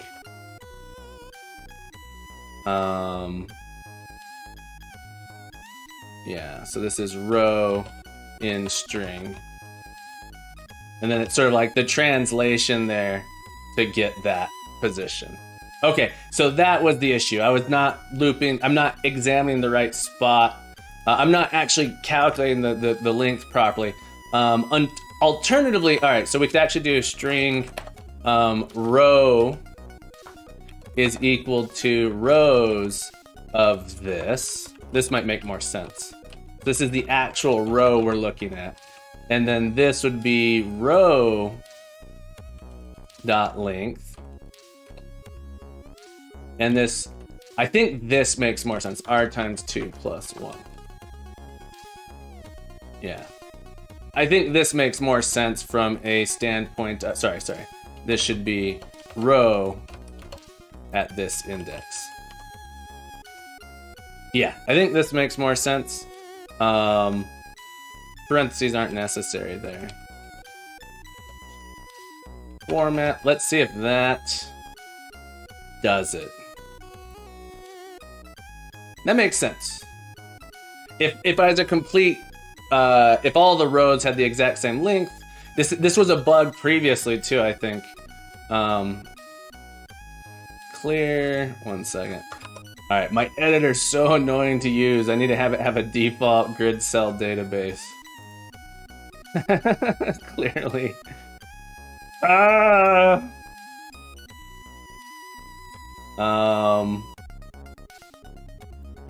Hang on. Okay, -1 divided by 2. We're gonna get it right one of these days, I promise. I promise. Do you believe in the captain? All right, MMO Pug. Let's see, who was helping out here? A lot of people were helping out here. Who gave me the correct, many moons ago? Many moons ago, someone gave me the correct formula here, and I don't remember who it was. I'm scrolling through my chat here. MMO Pug, it was you. MMO Pug gave me the correct formula here for row length -1 divided by 2. And I forgot to reward you, but for your contributions, MMO Pug, 50 points to you, my friend. 50 points, bringing your total to 11,512 points. Whoa, that's a lot of pointage. It's a lot of pointage. Right, we do have to take a break. I'm hoping this will work here. We've gone overtime a little bit. Okay, all right, there we go. We're getting super close here. My scene is just, something's wrong with selecting my tiles here. It's interesting. We're so close. We're so close. Oh, it found a, that's why. This looks so awkward to me because this should be a wall like that. All right, so this was our tile thing. All right. Like this. Yes. This would be like this, actually. This looked awkward to me because I had my format wrong. Like that. Let me copy this. Let me update my example. Put a plus here. Let me update my example in my UI editor. Yeah, so So my editor's going to enforce that I can't put walls where they're not supposed to be. Well, when we get there, one of the things I want my editor to do is enforce the correct tiling system. So if you try and put something that shouldn't be allowed there, it should yell at you. But let us update real quick my example txt, and then let's also update the. We gotta take a break, man. We gotta take a break. But I can't. I can't stop. I won't stop. It's not in my nature to stop. Here we go. All right, we got that. Hopefully, that will fix the issue so it'll stop yelling at us. Yes, there we go. There we go. All right, we built the floors. All right, we got our floor parser in, everybody. We got our floor parser and our walls are coming next. Our walls will be coming next. Hang tight. We got to take a break. We've got an hour and a half. We had the 5-minute intro, so we've only got an hour and a half. When I come back, you know what we're going to do. We're going to get some stretching in. We got to take care of our bodies. Got to take care of our bodies. So hang tight, everybody. Get your mom on the phone. Let her know Captain's about to do some stretches. Get your dad. Get your cousin, get your uncle, get your niece, get your nephews, get the whole family in. Get the whole family in the room. We're gonna do some stretches when I get back. So stay tuned. Stay tuned.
All right, everybody.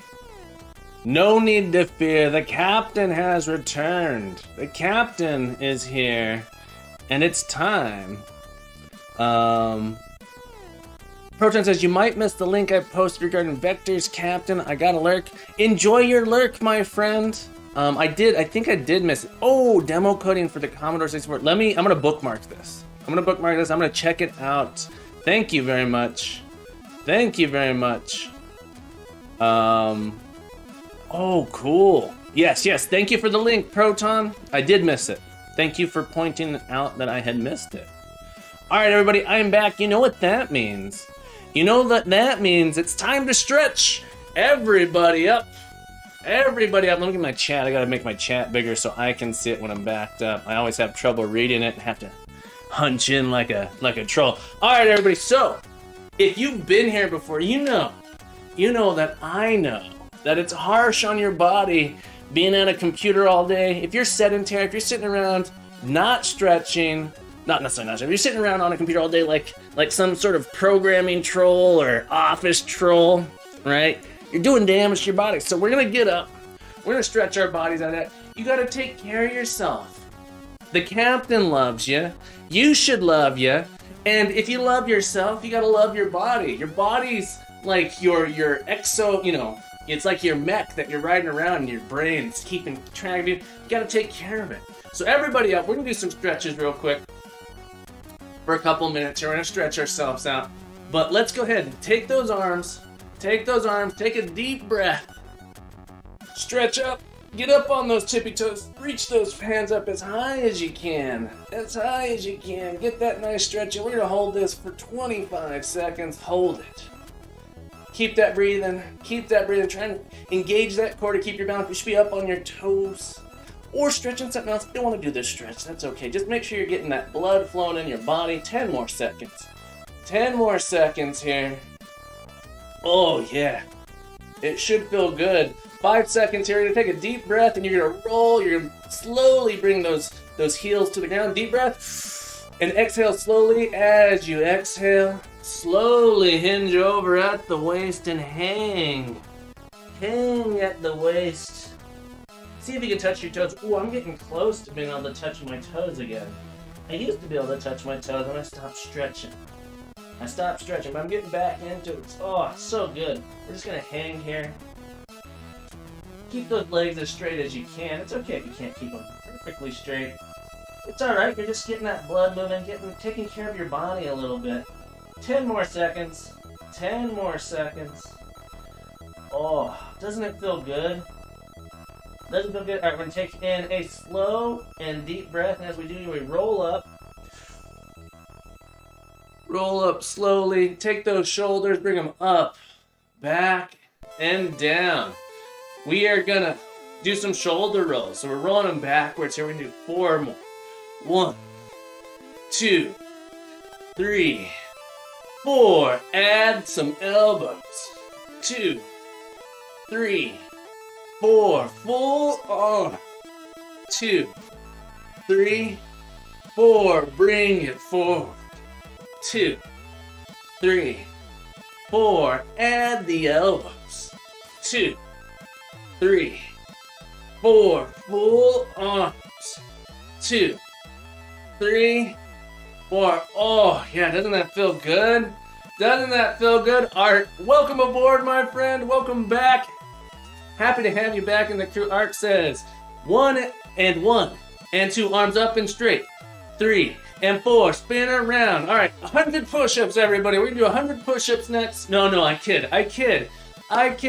Turkey Sue. Let me know if I pronounced that correctly. Happy Friday, my friend. Welcome aboard. We're doing a little bit of stretching before we hop back into our coding session. All right, everybody. We're just gonna nice and easy rotations back and forth. You don't want to snap this one. This one you can easy to pull something. Just nice and back and forth, nice and easy. We're just getting that blood flowing. Oh yeah. Art, I feel like I'm in good form. Today. All right. And we're going to slowly raise up. Keep going this way, but raise your arms up above your head one more time and get that full stretch all along the body, all along your sides here. So stretch it out as you get to each side. Just pull it across like that. Oh yeah, it should feel good. It shouldn't hurt. You don't want to hurt yourself. It shouldn't hurt. All right, now we're gonna go.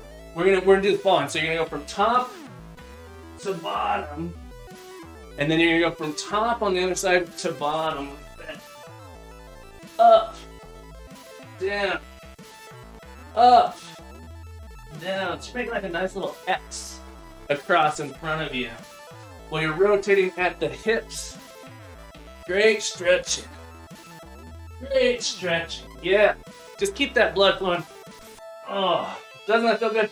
All right, bring it back in. All right, shake it out, everybody. Thank you. Thank you so much for joining me in that stretch. I know you did.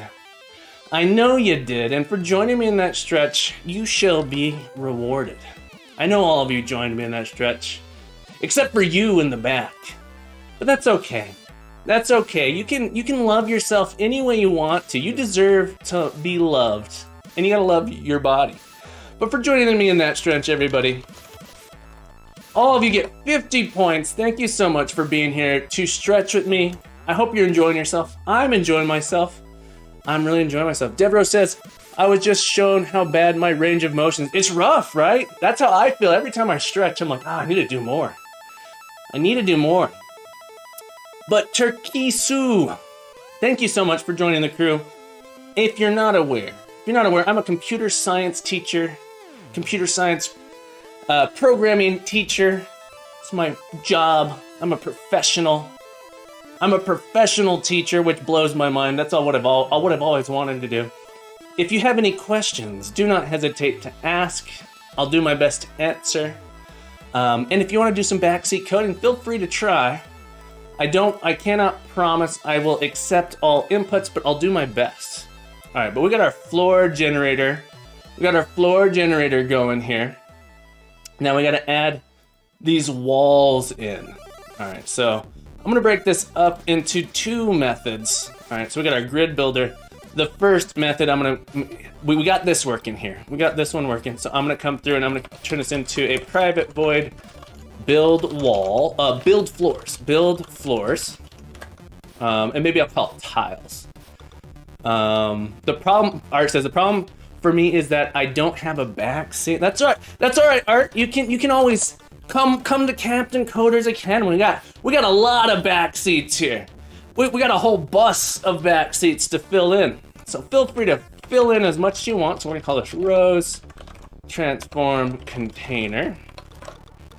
All right. Art says, I'll take two. Well, we don't have that many, Art. Art, we don't have that many. We have a lot of seats, but I don't know if we have enough for you to have two. Sorry to get your hopes up. Yeah, for anyone who doesn't know, attention all lurkers, please direct your attention to the chat. We have a very special guest today. For those of you who don't know, Art is a real game developer. I'm just a wannabe game developer. Art's a real game developer. He's making a game called The Warlock's Gauntlet, a sword and sorcery themed first-person hack and slash, which is awesome. It looks like Hexen and Doom. The art style is beautiful. You gotta go check him out. One of my favorite streams. In fact, I'm gonna say it. I'm sorry, everybody. Art has my favorite stream. I know I'm playing favorites here, but Art has my favorite stream. I love Art's stream. It's so low key, it's chill, the community is nice.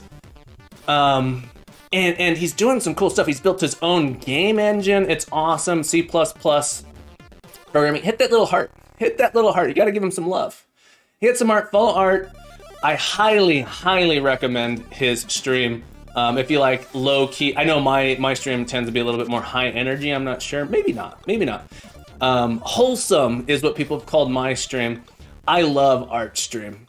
Absolutely love it. I can't wait for his game. You're approaching your like alpha release, right? In March, people are gonna actually be able to roam around and hack and slash, if I'm not wrong. All right, Art is very close. I'm very excited to try it out. It looks very interesting to play. I'm just such a fan of those old games like that. Okay, so we're gonna put this down here, and then we're gonna call build floors on rows like that, and pass in container. What's interesting here is I actually want to add a sub container called floors to this. So we're actually gonna create a new container first. And so we're gonna game object floor container equals a new game object floors. And I don't have to do this on that side here. And then I'm going to specify that my floor container.transform.parent is equal to the container that we're passing in, and then we're going to pass in the floor container here. Floor container.transform. Okay. So this should generate a floor, a container for our floors. Moona says, my only problem with ArtStream is that it's at a bad timing, so I can only catch a few minutes of it here and there. Yeah. I feel like ArtStream is happening at the end, like when it's already running. I rarely get to see the beginning of ArtStream. It's usually my class ends and then there just happens to be art there. And I'm like, I get a little notification on my phone like, oh no, come on class, I gotta attend my class, I go check it out. But yeah, great stream, I love it. And also, for those of you who don't know, I haven't given a shout out to Mooniz, I think, yet today, but Mooniz is also a streamer. Mooniz is an incredible game developer. He does Unity development. Professional. Mooniz is a legitimate professional game developer. It's taught me so much about Unity. One more person you gotta check out. You gotta check out Mooniz. Click that little heart too. If you're not following Mooniz, you gotta check him out. Mooniz is usually streaming during my lunch, so I often get a chance to actually see Mooniz. He was a little sick this week, but he's back at it. Streams on the weekends too. But yeah, go check out Mooniz's stream as well. He's currently making a Metroidvania, 2D platforming Metroidvania. Awesome. It's looking awesome. I know it's only like, you've said 5%, but it looks great. It's really coming together. I hope you feel that way about it as well. Yes, we're gonna test this. We wanted to test this out. Let's get rid of this. We gotta specify our cell database again. And then add the scene. Okay, so this creates, now we have all of our floors sort of isolated here, and our walls are gonna get attached next. Assuming I can get my walls to work today. All right, so we're gonna add in a similar thing, private void build walls. Same thing, we'll take in our rows in a transform container. All right, so it's gonna be very similar to this, and we'll create a game object wall container, walls. And our wall containers transform.parent is going to be our parent container there. We're going to call build walls, and this is going to take in our rows and our container. No, not container. Our wall container. So this one's the opposite. It loops through. So if we look here again, the tiles were looping through these chunks, and the walls are going to loop through those. The opposite, all the spots we missed are where our walls could potentially be. All right, so we gotta look into that. See if we can. So it's gonna be a similar loop. It's gonna be a nested loop, kind of like this. But we need to go through all of the rows this time. So we're not jumping over rows.length. Is that right? Yeah, we're not jumping over any because there can be walls on every single row. The columns, there can only be walls on some of the columns. Art asks, where's the music from? It's amazing. Sounds like the stuff you see in Proton Stream. That's because. Oh, Protein. Sorry, Proton. It is Proton's music. The legendary, astounding Commodore 64 code guru himself, Proton. Proton Fig, gotta go check him out. Awesome, awesome music. That's what we're listening to. I love his stuff. I love to just hang out and listen to his works. Wallcontainer.transform. There can be only one.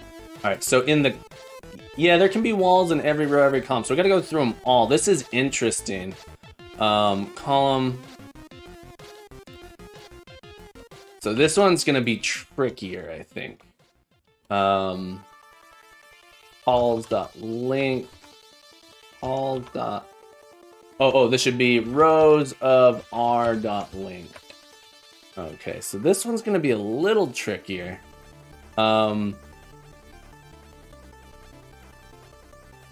Yes, Art, we gotta de-thick the walls. I don't know if you saw the thickness.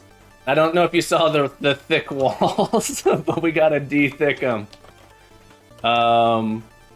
They were very thick before. Sova, you listen to. Sova, thank you so much for the follow, my friend. Welcome aboard. Happy Friday. So happy to have you here. And I say this a lot, but I'll say it again. I'm a computer science teacher. If you didn't know that already, now you know.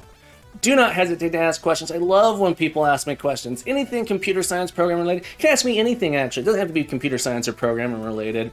I'll do my best to answer. I don't always have the answers. I'll do my best. And backseat coding is welcome. But welcome aboard. And as the little message says, feel free to try and boozle me. You're welcome to try and boozle me. Yeah, so Mooniz, I think you're right. The problem with that is that they share. So if I wanted to, they share walls. So I could do this one actually shares a wall with this one. So really I want to iterate the ones that really matter. It turns out these ones sort of in the middle don't matter. It is what it is. So it's actually kind of like every other one this way doesn't matter. It looks like it matters, but it turns out it doesn't. So it's like, I do think it's every other tile. It's that every other one matters, and then these ones are actually just here for style points. The ones in between are actually there for style points. So it is every other one. It's not obvious from the picture whether or not it should be there. So it's like, if we happen to have a tile here like that, this tile here doesn't matter. That tile here doesn't matter all that much, except for potentially knowing that, oh, this thing is a wall that connects this way. Does that make sense? So we do actually only care about every other one. But my brain's having a little trouble comprehending it right now. I'm having a little bit of a brainy thing going on. Dad Does Code asks, question, is I think you're saying a bachelor's of science in game development specifically worth it, or should someone go for a standard programming degree knowing the person wants to be a game programmer? I know, I read standard. I also read a BS, in game development. I wish I was more qualified to answer that question, Dad Does Code. I personally have a degree in computer science, not game development, and I'm actually not. I try to be very, very clear that I'm not a game developer. I'm learning how to do game development currently. I've really only been doing game development seriously for the last 2 months, so I'm very, very new to it. But I have over 20 years of programming experience. If anyone has any better information, please feel free to chime in, because Dad Does Code, I'm not able to answer that question with a lot of confidence. And Turkey Sue, what is your question? Dad Does Code says, I was thinking not a game development degree because there's no master's track for it. Muniz replies, if you learn standard programming, it's easier to go to game dev and get into game dev. You'll be a way better programmer in general, and you can also easily switch to software development. Yeah, so I would, like, I don't have enough information to give you a solid response. My response would be that getting a degree in computer science and programming and software engineering in general will be directly applicable to game development, although you won't be doing a lot of game development in school. That would be sort of my advice in that regard. Yeah, so I'm sorry I don't have a better answer for you. Mooney says, just learn linear algebra in your free time and you'll have all the game dev knowledge you need. Yeah, game dev knowledge, just linear algebra. Linear algebra. Art says, I am aspiring to be a one-man game dev, but I am studying computer science because I want to get more in-depth with regards to programming per se and have skills that are more widely valid. That's a really good point, is that you'll have a more broad, I think you'll be more employable. And this is just, I have no real background. It says, I have a lot of people who I know. I have several friends, I should say a lot. I have several friends who went to school to do game development and are fantastic programmers. Dad Does Co says, I have been a game engineer for about 7 years, but I find myself constantly getting tripped up by .NET things I feel I should have known, and imposter syndrome sets in. If that's the case, maybe you should pursue maybe, and this is like, I don't like giving real advice because then I have to commit to something. It might be worth it to dig into a C# boot camp first or something, and then maybe pursue a career in that regard. Because for what it's worth, .NET is massive. .NET is massive. I have only been using C# for about 2 years, a little bit less than 2 years. Turkey says, Turkey-Sue, sorry I don't know if I'm saying it wrong, please let me know. Turkey says, hi, I am not sure what's happening in the stream, but I'd like to learn. Can you explain the benefits of watching stream and how it can help me improve my understanding? I'll do my best to answer this question. Turkey Sue, and let me know if I'm pronouncing it wrong. I don't know if I'm pronouncing it right. I have been streaming, the last 2 months, I've been streaming development of projects I'm teaching in my class. So my students asked me to teach an intro to Unity class, or they wanted me to teach a Unity class. At school, I teach computer science. One of the main classes I teach is programming in C#. It's like an intro class. And my students are aware of, I'd showed them some of the like little game jam things, and they said, hey, will you teach a Unity class? And I said, sure. And to teach a Unity class, I had to learn Unity. So that's what I've been doing. I have an archive of the stuff I have covered, all my past live streams on YouTube that you can check out. And people have told me that it's gone well. So one of the benefits is watching, in my opinion, watching the process of development. So it's watching, me debug, and so one of the questions my students often ask is, how am I ever going to remember and know all of these things? And my response to them is, you never will. You'll never know everything. You'll never know anything. No, you'll never know everything, and you'll have to constantly look things up, read documentation, that sort of thing. So for example, we have these different things we've done over the last 2 months really. Space shooter, an RPG game, a space racing game, a marble game. So these are the things that I've been doing live on stream, and you can watch the entire process of how I did it. So that's sort of my goal, is to provide a live stream of my thought process as I develop for managing complexity. I hope that answered your question, Turkey. If you'd like to follow up with another question, please do. Dad Does Code says, okay, let's see here. Let me get cut off. Munez says, I went to game dev school. It gave me lots of game dev knowledge, but I was a terrible coder for several years. Dad said, I have no degree, but I have done AAA clients, so I have been thinking of getting a bachelor's in programming, specifically C++. Degree doesn't really help, Lazmat says. Degree doesn't help with skills, to be honest, helps with getting employed, but not more. Lazmat, I might disagree with that. I think going to school, you're gonna be potentially, and this is potential, You're going to be exposed to topics that you might not otherwise have been exposed to, specifically like in algorithms, data structures. I had a really big head when I got to college, because I'd been programming essentially for 10 years before I got to college. And the first like 2 classes, like I already know everything here. And then suddenly I started getting into a lot of topics that I didn't have previously. So there's a quote, and I don't know who said it, but you don't know what you don't know. And so sometimes going to school, you'll be exposed to something that you otherwise wouldn't have been aware of.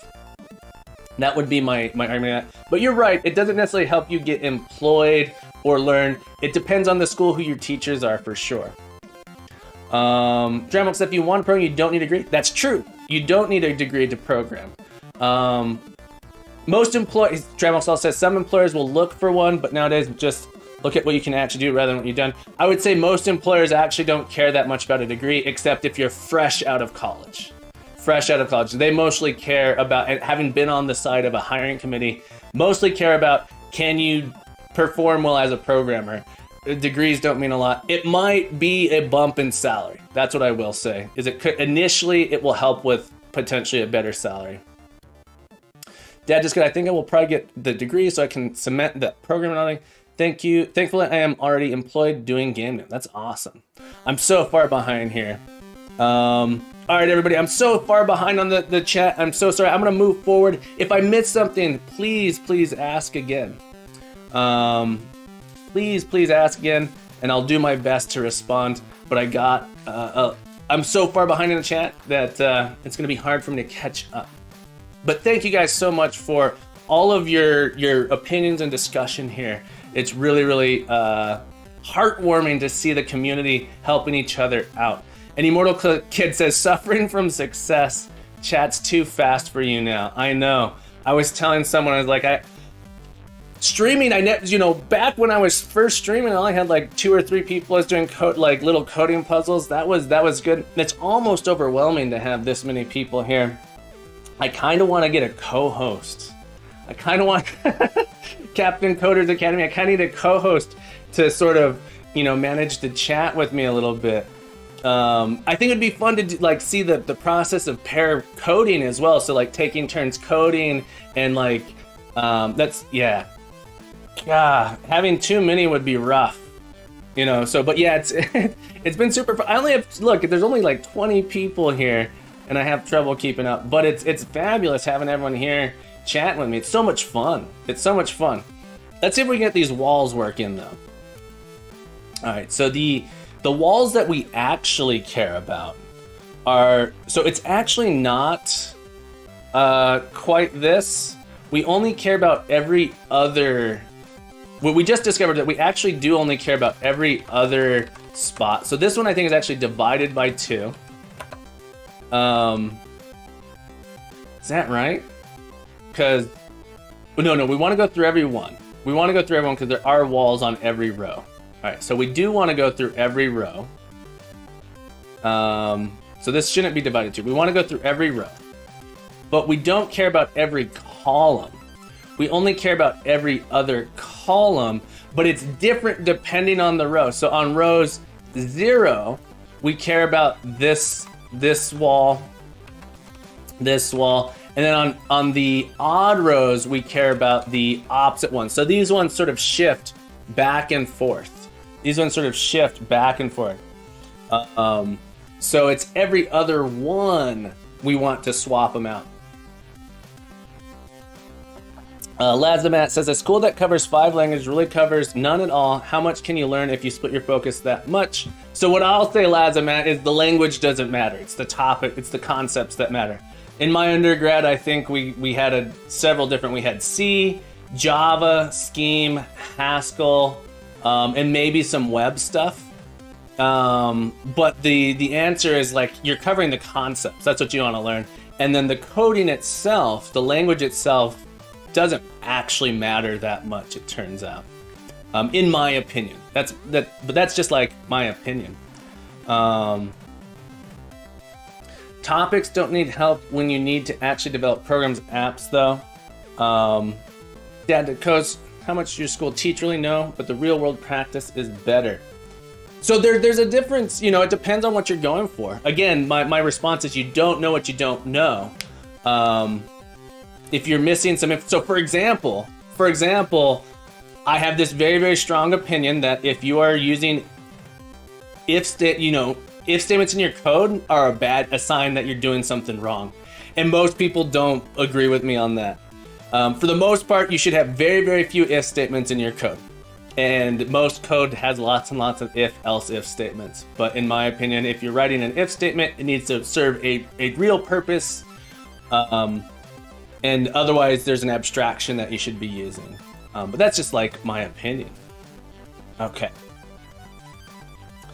But again, it does come with practice. Lazamet says, I had a colleague fresh out of mass read who couldn't develop a simple practical app that was basically one to import VB spent 5 months on it, got nowhere. Well, that's just a lack of practice, right? So I think they're both. I think both are practical. Lazamet, I'm not saying one's better than the other. You still have to be able to be a programmer and an engineer. MMO Pids lurking. Kids have no school next week, so running some errands and spending a bit of quality time. Enjoy your time away, MMO Pug. So one of the reasons, yeah. So I think there's several different aspects to it. It's a complex topic. It's multifaceted. Yeah, MMO Pug. Quality time with wife as a game dev. It's good for you. Lazamet says, if your time's limited, favor practice instead of theory. I think that there's a healthy combination of both. Because if you're always just practicing stuff yourself, you might fall into these traps where you're doing anti-patterns all the time. You don't know how to get out of that. So I think there's a healthy combination of both. But I think practice is more important than theory. For what it's worth, I personally feel that practice is more important than theory when it comes to software engineering. And Immortal says, I Google stuff all the time at work. Yes, me too. But experiences help me get better at Google. Learning how to Google is really important. XD says, school will teach you basic stuff, but work in the real world, you gotta learn the real world practice. There's all these soft skills that surround it as well. All right, building walls. Our columns change every time. Yeah, so column 0, we care about the odd ones. Okay, so there's sort of this interesting thing here in that on even rows, we care about the odd columns. On odd rows, we care about the even columns. This is interesting. On even rows, we care about the odd columns, and on odd columns, we care about the even column. On even rows, yeah.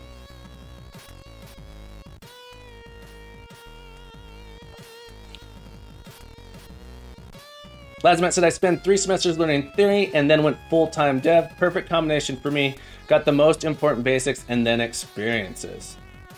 And Immortal says, oh, you need to do an iterator +2 or start so you can use mod to do 0 or 1 and then add to your start for the... Yeah, so I think that's what I'm going to do. This is going to end up being +=2 rather than 1. And then this is going to either start on 0 or 1 depending on if we're on an odd or an even here. So I'm pretty sure we're going to say our mod 2 is 0. We start at 1, otherwise we start at 0. And I think this is a really complex and hard thing to read. And so I'm actually going to create a variable here, say start column. Usually I don't like inline comments like this, but this is really an important little gritty detail here. That I'm going to pull this out like this. And I'm going to say that our C actually happens to be our start column. And our character here now, this is the actual character we're checking. Working Man says, hey, good morning. Working Man, happy Friday, my friend. So nice to see you. How are you today? Working Man and I go way back, way on back. So nice to, and I'm sorry if I say that. I hope that's okay that I say on stream. But Working Man, how are you? How is your game coming? How's your game coming along? It's so nice to see you this morning. Working Man says, been recovering from bronchitis. Ooh, I'm so sorry to hear that. That sounds awful. So it's been a while since I want to go. That's fair. I hope your recovery is going well and quick. Dad Disco says, not gonna lie, I find using ChatGPT more help because I know when it is giving me something funky, but I can target things very specific. ChatGPT is pretty cool. Ooh, Working Man says, not so quick. It's been 5 weeks. That sounds horrible. I am so sorry to hear that, my friend. Okay. So this one we're gonna change here to be row column object name. It's gonna be a wall. Yeah, it sounds miserable. Miserable is the word. It's a good word for what that sounds like. My personal feelings on ChatGPT is it can be really. You have to know what you're doing to begin with, but it's good for filling in a lot of the template code. We used it on the last project actually to refactor some code. It worked really well for refactoring, and we had some unit tests that we ran it against, and the unit tests continued to pass, so I felt comfortable using the translation. Workman says, just a cough really, but it's much better now. Glad to hear it. And then the game is coming along, inching closer to making a first tutorial zone. Awesome. Workman says, meanwhile, Captain Coder has made 3 games. Well, I'd call them game prototypes. Fast, hacky little projects, get through them. Yours is like, so you have a legitimately big concept and idea for a game. All of my things are like as simple as possible. I can't commit to anything big. I cannot commit to anything big. And Morgan says, Captain Coder is also using an engine. That's true. And Working Man, scope creep the game. Absolutely. XD, you definitely need to know what's going on in your program. Absolutely, I agree with you. Dremel says, commit. I haven't finished the feature yet. We've been so busy chit-chatting. I'm loving it. Okay. All right, here we go. We'll commit soon, I promise. We're almost there. I feel like we're closer than ever, Dramelx. We're closer than ever. These need to straddle the grid here. So it's this minus. So it's either gonna be a plus or minus the halfway. Mooney says, when's the feature getting done? Are we more stretchy soon? When's tea break? Commitment issues, Marximus Maximus. What a great name that is. Marximus Maximus commitment issues. Yeah, having some issues committing. Maybe I should have committed when I did my floors here. Not a bad idea. All right. Real quick, I'm curious if it will go through here. Let's try and run this build walls. Let's see what this looks like right now. There's gonna be like a minor offset I have to do here. Oh, the row and column's actually incorrect. It's not even close to correct. Yeah, the row and column's not close to correct, so we gotta do the translation to the spot nearest. Okay, so we need to sort of have our positional row and column. This is the row and column in the string, but our actual row and column is gonna be int. I'm gonna do row here in column. So our row happens to be r. Should be like r divided by 2. This is also gonna depend on which column you're in as well. So for example, column changes every other row. Yeah. So it's like divided by, so our row is divided by 2. And our column, I think it's not quite this. It's not quite row and column divided by 2. I don't think, although that might work. So if we're in 0, 1, this actually might be right. This might work just out of the box. And we're gonna change this to row. We're gonna change this to column. And then there's gonna be an offset. We gotta do, so we're gonna put it in that position, and then we sort of need to add in or subtract half of our cell size, right? Because it's not going to be in the center of the cells. It should be offset to the side a little bit. And so I think we need to actually subtract our grid cell size. Hang on. Float offset grid cell grid dot cell size times 0.5. Fun little not so pro tip. Fun little not so pro tip. Multiply rather than divide. When you're dealing with floats, if you want to do half, divide by 2 will actually take a little bit less efficient than multiplying by 0.5 here. All right, so then we're going to add in a little offset here just to see how this shows up. Muniz, which is why I thought getting the dot and check adjacent cells would be easiest approach and check if we already added a wall to an existing position. We might do that. I think that in my mind, this makes more sense to me than going to each cell and adding it in that way. For whatever reason, this makes more sense to me. I'm not sure. Art says tea break with toast and cheese and jam. That sounds delicious. That sounds delicious. All right, let's see if we add to scene. Of course, everything's broken. Oh no, maybe not. Maybe not yet. We gotta select our database here. Add to scene. The given key was not present. That makes sense. All right, go to our grid cell. Hang on. So our floor came in. Let's look at our grid cell. We have one other type in here. We have vertical bars, horizontal bars, and the pluses, and these are all going to do slightly different things because how the intersections will work on them. Let's try that. The given key, that's interesting. It's not in the dictionary. Let's try again. Let us try again. Go to my grid editor. We'll re-add in the grid cell database. Add the same. What are you talking about? What do you mean it's not there? What do you mean? Did I not just add you in?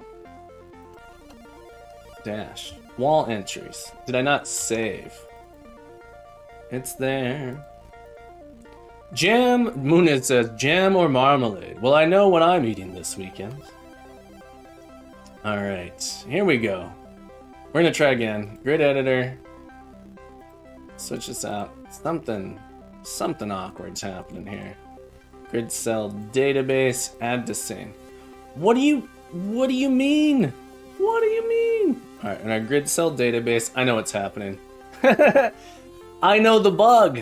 I know what the bug is. Because I'm a fool. This should be instantiate. Kevin Kimball over on YouTube says, whoa, wait, can you show me the code for add to scene? Yes. Kevin Kimball, that's what we're working on right now. I'd be happy to show you that code. Give me a second real quick. This one's just going to be instantiate tile. The problem is I have tiles and walls. So this one's instantiate tile. I need another one that says instantiate wall, which should come from our wall entry dict. But yeah, Kevin Kimball, let me show you what that code looks like real quick. It's right here in my grid builder. It's right here in my grid builder. This is what we're working on right now. When I click that button, it's going to invoke this build. So I'm taking in this string. This string becomes my grid. So this string here in my grid editor becomes my grid. All right, so that's what this string is. And I break it up into rows and I hand it off to my build floors and my build walls. All right, so let's look at build floors. Build floors iterates through and it pulling out some prefabs that we have to add the floors and giving them the names like this. So it loops through this string, every other one, finding these dots. For now, we just have dots for our floors. We might have different types of tiles as well. Okay, and then the walls, it loops through all the other ones. Right now, we're trying to get the walls to work. They're not working just yet. But Kevin Kimball, that is what we're doing right now. That's the code. That's the code. Gaming and manga. Hello. Welcome aboard, my friends. Happy Friday. Happy to have you here. Art says, I once tried to find out what the distinction between jam and marmalade is. I found that the line seems fuzzy. But happily, Captain Cutter says that he loves getting questions, so Ask, what is the difference between jam and marmalade? This is such an interesting question. We're gonna ask. Let's see what ChatGPT says. Let's see what ChatGPT says. One sec. Let me log in here. We're gonna find out. I don't have an answer, but maybe OpenAI will have an answer for us. One moment. Bear with me. If you don't have a bear, grab one and bear down with me here. Will I get logged in here? All right, we're gonna ask ChatGPT, what is the difference between marmalade and jam? Here we go. Let's get our answer. Marmalade is a type of jam made from citrus fruits, usually oranges. It contains the zest and the juice of the fruits and has a tangy, bitter flavor. Jam, however, is made from crushed or chopped up fruits cooked with sugar and pectin until it thickens. Jam is usually sweeter than marmalade and has a much smoother texture.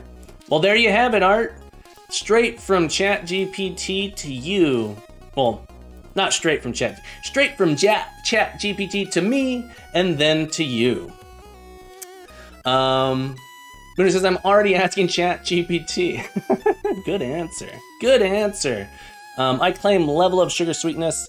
Moon says, in summary, the main difference between jam and marmalade is the type of fruit used in the presence of pill in the latter. Excellent.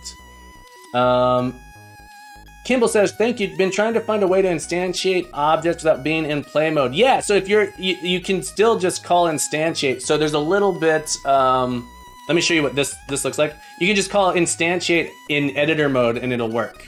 You don't have to be in play mode. In the instantiate, game object.instantiate works. Maximus says, so the sweetness is because of the fruit source and not related to the reduction time, apparently. Bio, so nice to see you, my friend. Welcome back. Welcome aboard. Welcome back to the crew. How are you doing today, Bio? I haven't seen you in a bit. So happy to see you now. All right, let us see here. We were in the process of trying to get our walls to build. What was the issue? We might have had this scene. I got to attach, so I gotta make this thing stay in there. Oh, it's telling me that, oh yeah.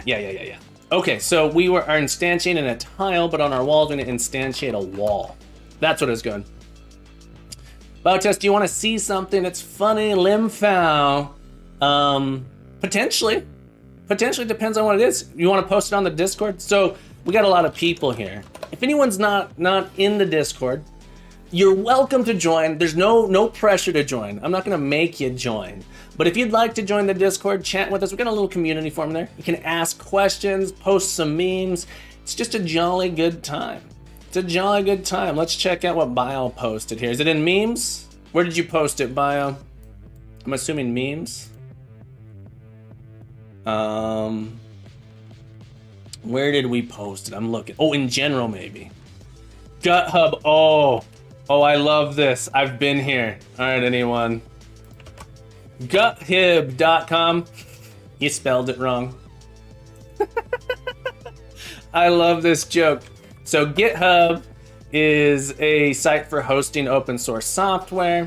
I use it to store my stuff, but if you type in GutHib, someone spent the time to purchase GutHib and make a website that says, you spelled it wrong. I love it. Thank you so much for the share, Bio. Thank you for the share, my friend. All right, so I'm hoping instantiating the wall here is all we gotta do. Certainly not.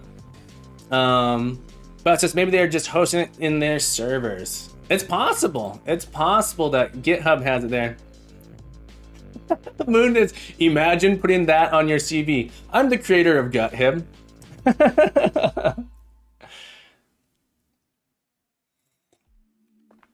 All right, here's the thing. Let's try this now. Add the scene. Sweet. Okay, so our offset is wrong, but we have our wall spikes. Look at that. Our wall spikes are good, but our offset's wrong. They're just offset in the wrong direction, I believe. Yeah. So they're offset in the wrong direction. So is it the wrong direction both ways or just one way? It looks like both ways. So our offset should be minus this offset. Okay, so our wall spikes. We get some wall spikes. We're de-thicking the walls. The walls were too thick before. All right, let's try again. Add our grid cell database, add to scene. There we go. Kind of. Wait a minute. Wait a gosh darn minute. All right, let's see. What is this? I think it's supposed to be this way. Yeah, it's this way.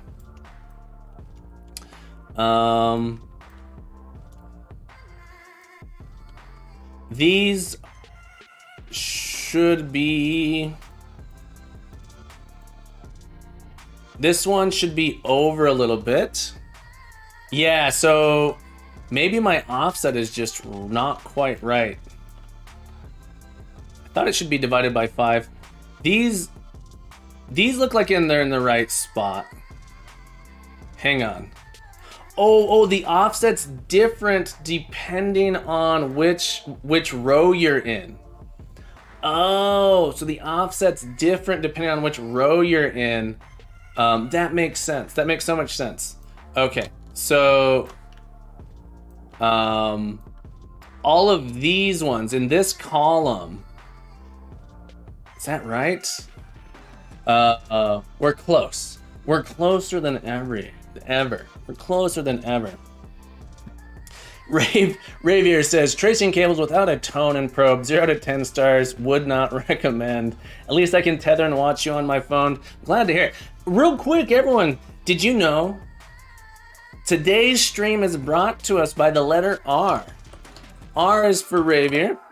If you're not currently following Ravier, Ravier is making a space trucking game called For Unforgiven Space. It's sort of a spoof, you will. It's a commentary on Star Citizens in some ways.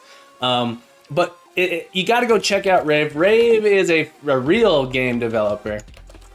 Rave's a real game developer. You got to go check him out. Give him some love. Real quick, everyone, in your chat, hit that little heart.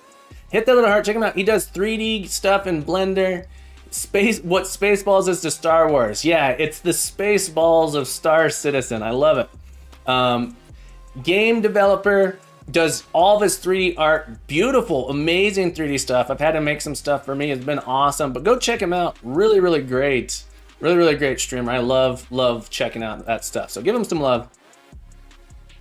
But he's hoping to beat Star Citizen to release. All right, so what's going on here? So these ones, let me see if my brain can work this out. These walls should all, yeah, so these walls, what's this guy doing? 1,12. That is interesting. All of these walls, yeah, so it's like lined up, so something's not quite right. Rurin Kevin, so sorry if I pronounced that wrong. Let me know if I'm pronouncing it correct. Ruroni Kevin. Is it okay if I call you Kevin? Welcome aboard, my friend. Happy Friday. Happy to have you aboard here. Is it okay if I call you Kevin? No, that one's hard for me, but I'll do my best. Ruroni. I'm so sorry. I'll call you Kevin. Welcome aboard, my friend. Happy Friday. Welcome to the crew. Feel free to ask questions. I love questions. And feel free to try and backseat code. Backseat coding helps me become a better developer, better programmer. All right, so there seems to be a thing here where I have two sets of things here, right? So this set, if I pull this back, you'll notice I have some extra stuff here. These are my walls that I'm missing.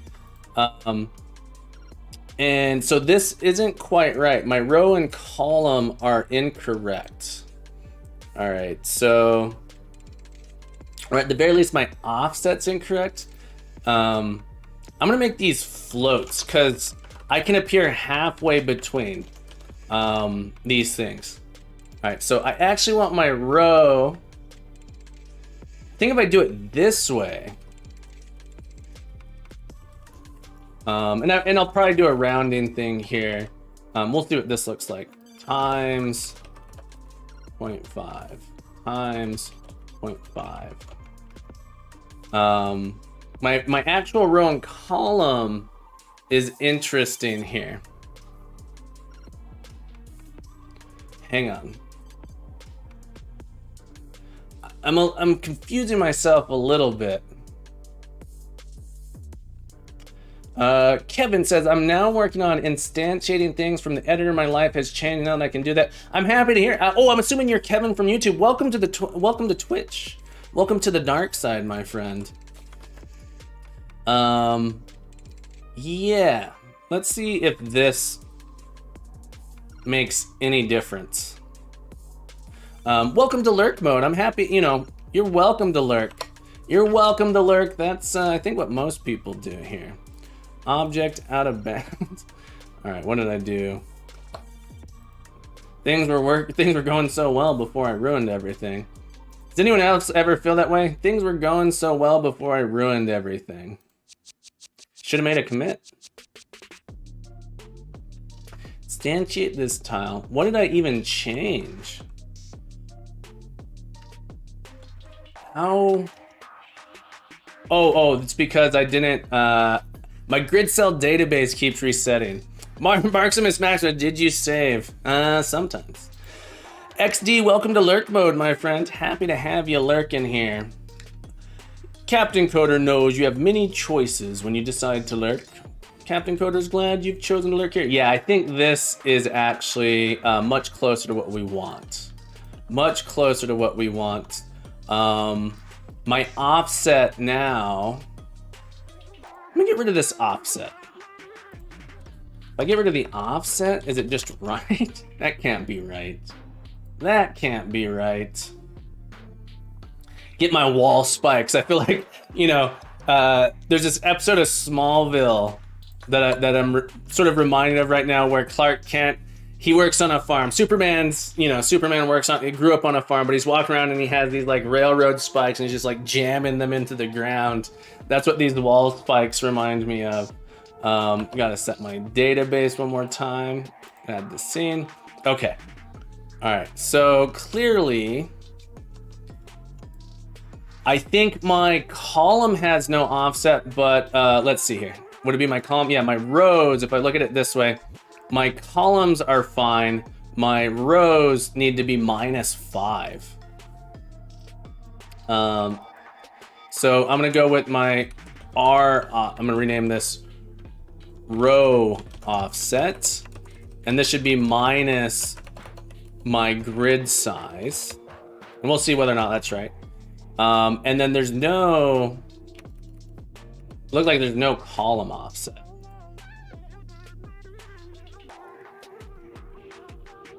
Let's give it a go. Let's give it a go now.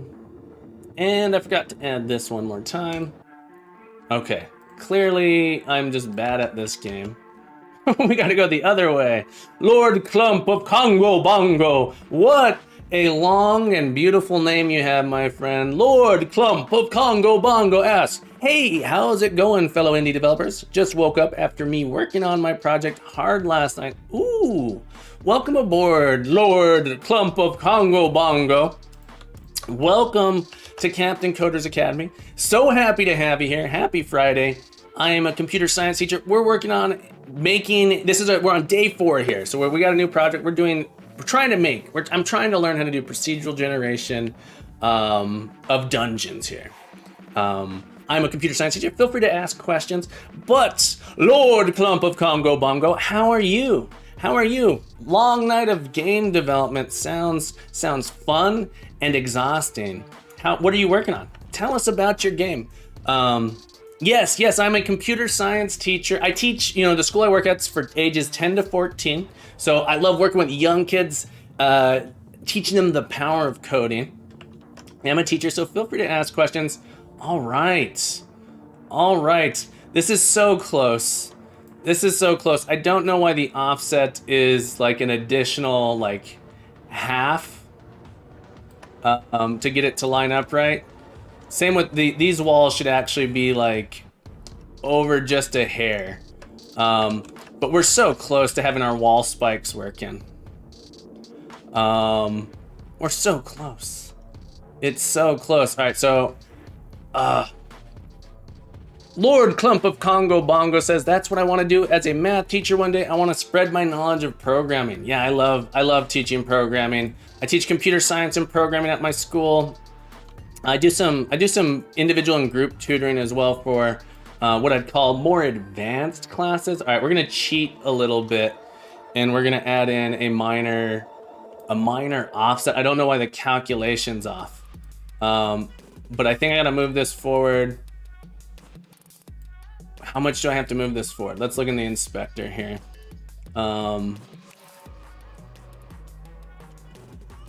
Yeah, I don't know why. Let me go to my wall here. Is it because this thing's not centered? Is this thing not centered? It is centered inside of this object. I gotta do something a little bit different. Let me look at my floor cell. My floor cell, I think it's because this thing, it's not from the center of the cell or something. But yeah, let me create a little thing here to figure out my ops, not a folder. I want to create the floor is off and everything. I want it. We're gonna try the following. I don't want to click folder. I wanna play around. The pivot isn't in the corner nor in the middle. Yeah, the pivot's in like some weird spot. I want it to be in the center. Is there an easy way to change the pivot?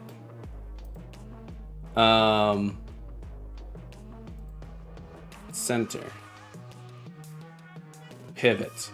Yeah, I want to change, and I don't know if that is actually what we really want to do. And actually though, if I look at the center here, this actually is in the center. Let's go to my wall. This is in the center. Yeah, I think I might add it to a child.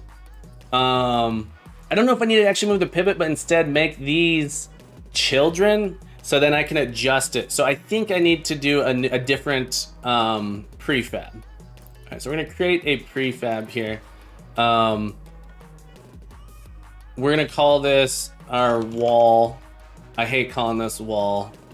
I'm gonna call this old wall and old floor cell. And then I'll create a new prefab, and this one's gonna be called floor tile. All right, and our floor tile, I'm gonna put our old floor in it, and then I'm gonna unpack it. Unpack completely. And then I can make sure that it's based off this centering, right? Unicode says ancient Rome generator. Yes, this does feel like an ancient Rome generator now. The pivot is in the corner or in the middle. Pro builder objects, creating empty object. Lord Clump of Congo Bongo says, I guess if you want to know about my game in developing, it's a strategy game like Fire Emblem. Ooh! And if you've heard of Mario RPG, yes, I have, as those mechanics as well. That sounds cool. And Immortal says, well, I guess now we know how Rome was not procedurally generated in a day. That's hilarious. That is hilarious. All right, call this a wall. We'll call this like Roman wall. Gonna make it our Roman wall. Put our old wall in there. All right, and then we'll unpack.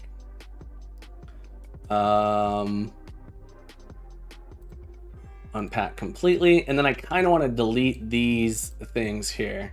So now I can sort of shift this guy around within to get it to be sort of positioned well. Let's go to our grid cell database. This will be our new floor tile. And then that's going to be our Roman wall, Roman wall, Roman wall. What do I gotta, this is interesting. All right, we'll get rid of old wall. Let's break everything. Clear. All right, and now this whole thing's gonna be all messed up. This is our grid example, get rid of it. Let's get our grid cell database. Add to scene. Oh, hang on, I did not, that should be none. What is the error I'm getting here? Missing reference to objects. The type of gamma has been destroyed. Grid cell. Floors. Instantiate. Grid cell database. 1 second here. Grid cell database like that. Inspector. Roman wall, Roman wall. Oh no. Oh no. Game objects has been destroyed. I think it's looking for some sort of parent here that no longer exists. Look at the error. Look at the error. The game object you're still trying to access. Instantiate. Let's save this in. Can I force this to rebuild? Force it to rebuild here.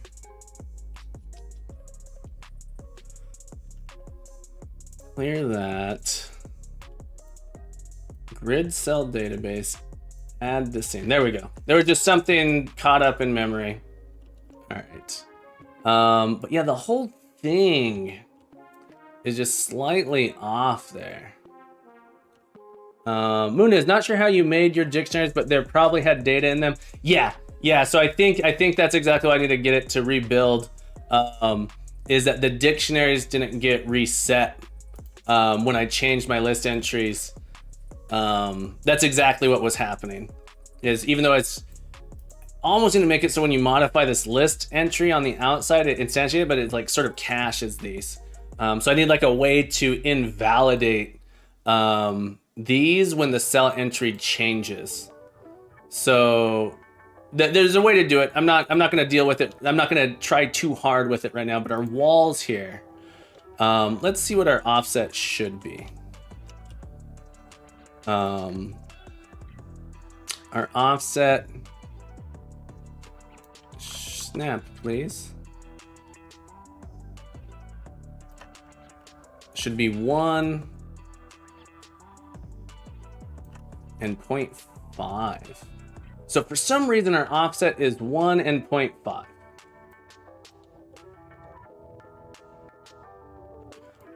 Let's look at this from a bird's eye view just to get an idea here. Yeah, so our offset is 1 and 0.5. I don't quite understand why. But we should be able to add that in there. When is not sure how you made the Unity Coder says checked the docs, Pro Builder vertex, select one or more vertex, set the pivot. We can set the pivot to be that way. Okay. Yeah, I'm not 100% sure exactly what's there, but for now my fix is going to be to change the walls container's position to be offset by 1 and then -5. So I'm actually gonna get rid of, there's actually no reason to set all of the offsets like this.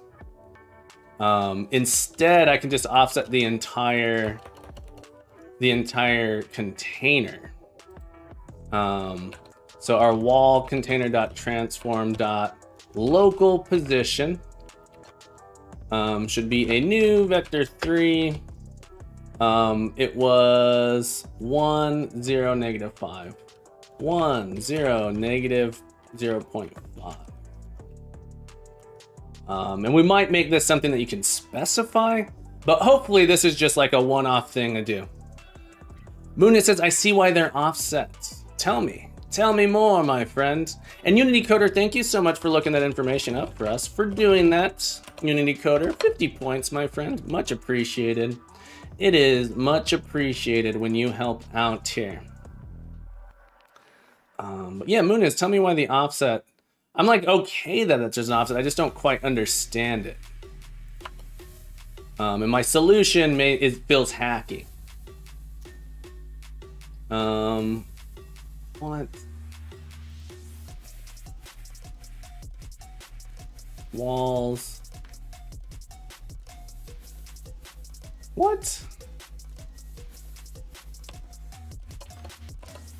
Should it have been negative? Now it's even worse. Oh, this offset was kind of substantial in here.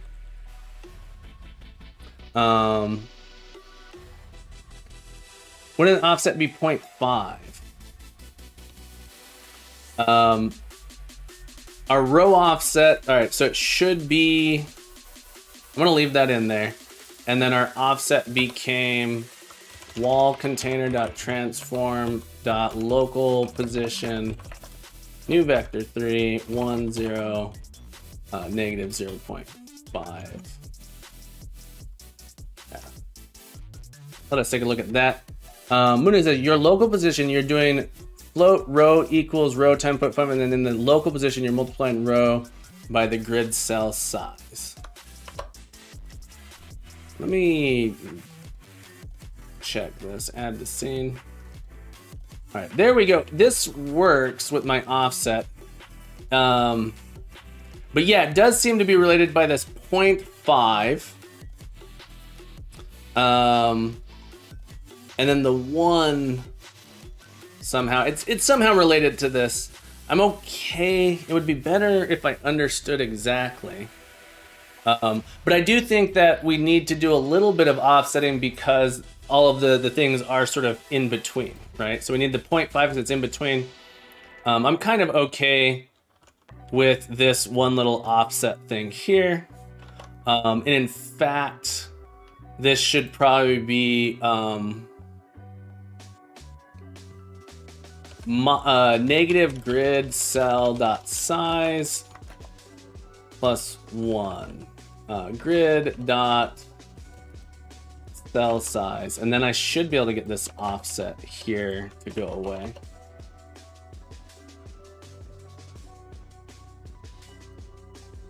Let's give that a shot. One more time, let's check it out. Get that grid cell in our scene. There we go. All right, I'm okay with this. Our walls do not, we kind of de-thicked the walls, but now the walls need to actually attach here, and that's gonna be a little bit of a trick to make that work, because there's dependencies. It sort of needs to define, it needs to know which walls. So this one would end up being 5 this way. Yeah, 5 this way. Christoph Howard, welcome back to the crew, my friend. It's been a while since I seen you. Lord Clump of Congo Bongo, I know I wasn't here long, but I gotta go now. Have a beautiful day, Lord Congo Bongo. Happy to have you in the crew. Looking forward to seeing you next time. Have a beautiful day. As always, keep coding, keep growing, keep building up those skills, and you are welcome back anytime, my friend. But the idea here is that I'm gonna extend these out depending on if they're a row wall or a column wall. And then I gotta do something special for our corners. But yeah, so essentially they'll get thick this way. That one did something weird. Yeah, so does this make sense? Thank you so much for the follow, Lord Congo Bongo. Christoph says there was a low chance today for snow and rain. Gotcha. All right, but we got our walls generating in the right spot. So I'm gonna call this one a success, people. This one's a success. We changed the file format and include walls. Ooh, so we've almost done. This one's done. We changed the file format to include wall spaces. We did that. We're parsing it in properly. We got it done. We got it done. So, for being here to witness this momentous occasion, everyone here is going to get 50 points. Thank you so much for being here to witness this. I hope you enjoyed that. I enjoyed it. It was very fun to do it. All right. Christoph says, so for some reason, the new superintendent took our first one. So you're on a snow day. So normally you would be in class, so you can't be here. That makes sense. That makes sense why I saw you so much when I was streaming over my holiday break. And then also why when I was streaming in the afternoons, I saw you. But welcome back. I'm so glad that you could be here this morning to witness this momentous occasion. We're de-thicking our dungeon walls. We kind of have them stranded. We're halfway done with this one. This one we're halfway done with. We just got to get it. We're actually done with this. The walls just have to get expanded properly. So I'm really, really happy with that. I'm going to say we finished this one. All right, let's get a commit in. Let's get a commit. Let's make sure our scene is saved. Save it. Save it. It works. We got to ship it feature. Implement new map file format. And generation. Beautiful. We done diddled it. We done got her doing the thing with the stuff, everybody. We made it happen. We made it happen. We've got 10 minutes left. We have 10 minutes left in this stream. So what are we gonna get done here? I don't know that we can get a whole lot done. I might just, I know Christoph, you just got here. I know, I got, you just got here. So that's why I'm like, well, I hate to end early. Oh, but we did finish. I know you're at the end. I'm so sorry. I'm so sorry, my friend. All right, but we did finish that. And for being here to witness number 3, everybody, to witness number 3. That's 50 points to everyone for winning that. And because we got all 3 things done, that's another 50 points. That's another 50 points. Everybody. Oh, it won't let me do the add points that frequently. All right, let me try one more time. Uh-oh. Did I lose connection? Am I still here? What's going on? Something's happening. Is Stream Elements down? Stream Elements, I'm sorry if I killed you. Unity Coder says no Friday bonus. I wish. Unity Coder, unfortunately, Friday's like my busiest teaching day. So Friday's the one day I have to end on time. Deborah, I am still here. I am still here just for a moment. I'm trying to give everyone points and it won't. There we go. 50 points to all of you. Deborah, you popped in at just the perfect time. Just perfectly timed poppage. Welcome back. We've got our generator mostly working. We got to make these walls connect better. We're going to do that tomorrow. But we have our grid editor. There's several things we're going to have. I don't know why I zoom in like that and then scroll. It's a silly thing to do. All right, so we have our grid editor. It's in a format that we can use. It's beautiful. We click the add the scene. If I wanted to extend this room, I'm gonna say all I'd have to do, but it's a little bit of work. If we wanted to extend this room, I could do so this way. Like so. And so now we'll end up with a room that's a little bit longer. So if you needed a room that's a little bit longer, you could do that. We could extend it downward. Let's extend it downward a little bit as well. Let's give it an extra space here. We're gonna make our map editor a little bit easier to use as well. So this would be a wall. Get rid of these walls and we'll add in a tile here. But you could do it this way. All right, so we could do this. If I delete that out, add the scene. Now we get our tiles this way. So it worked out really, really well. Deborah, I was here for a while just doing Unreal stuff on the side. Nice, nice. Christoph says, so today would have been the first time I would have been a head mentor in charge of like 6 students that are part of our mentor club. Ooh, well, hopefully that's not too disappointing for you. I love that type of stuff. I'm a teacher. I love kids get so, I love seeing kids excited about cool things like this. Yeah, we can do it though. We got this going. I'm really, really excited about it. Creating these is a little bit harder now, but we got our generation. It's a little hard to see the maze here, but tomorrow we're gonna come back. We're gonna make our walls connect together. I'm not 100% sure how we'll do it. Because it says where today would have been the day where we show the tuition students around the pitch and pitch the school. Gotcha. I hope you can reschedule too. I also hope you're able to reschedule. And we can even add some stuff in here that's not wallage. Get a little passage. Like that. And boom. Add to scene. I'm so excited. This is going to be cool. This is going to be cool. All right, everybody. Let's walk around inside of our dungeon.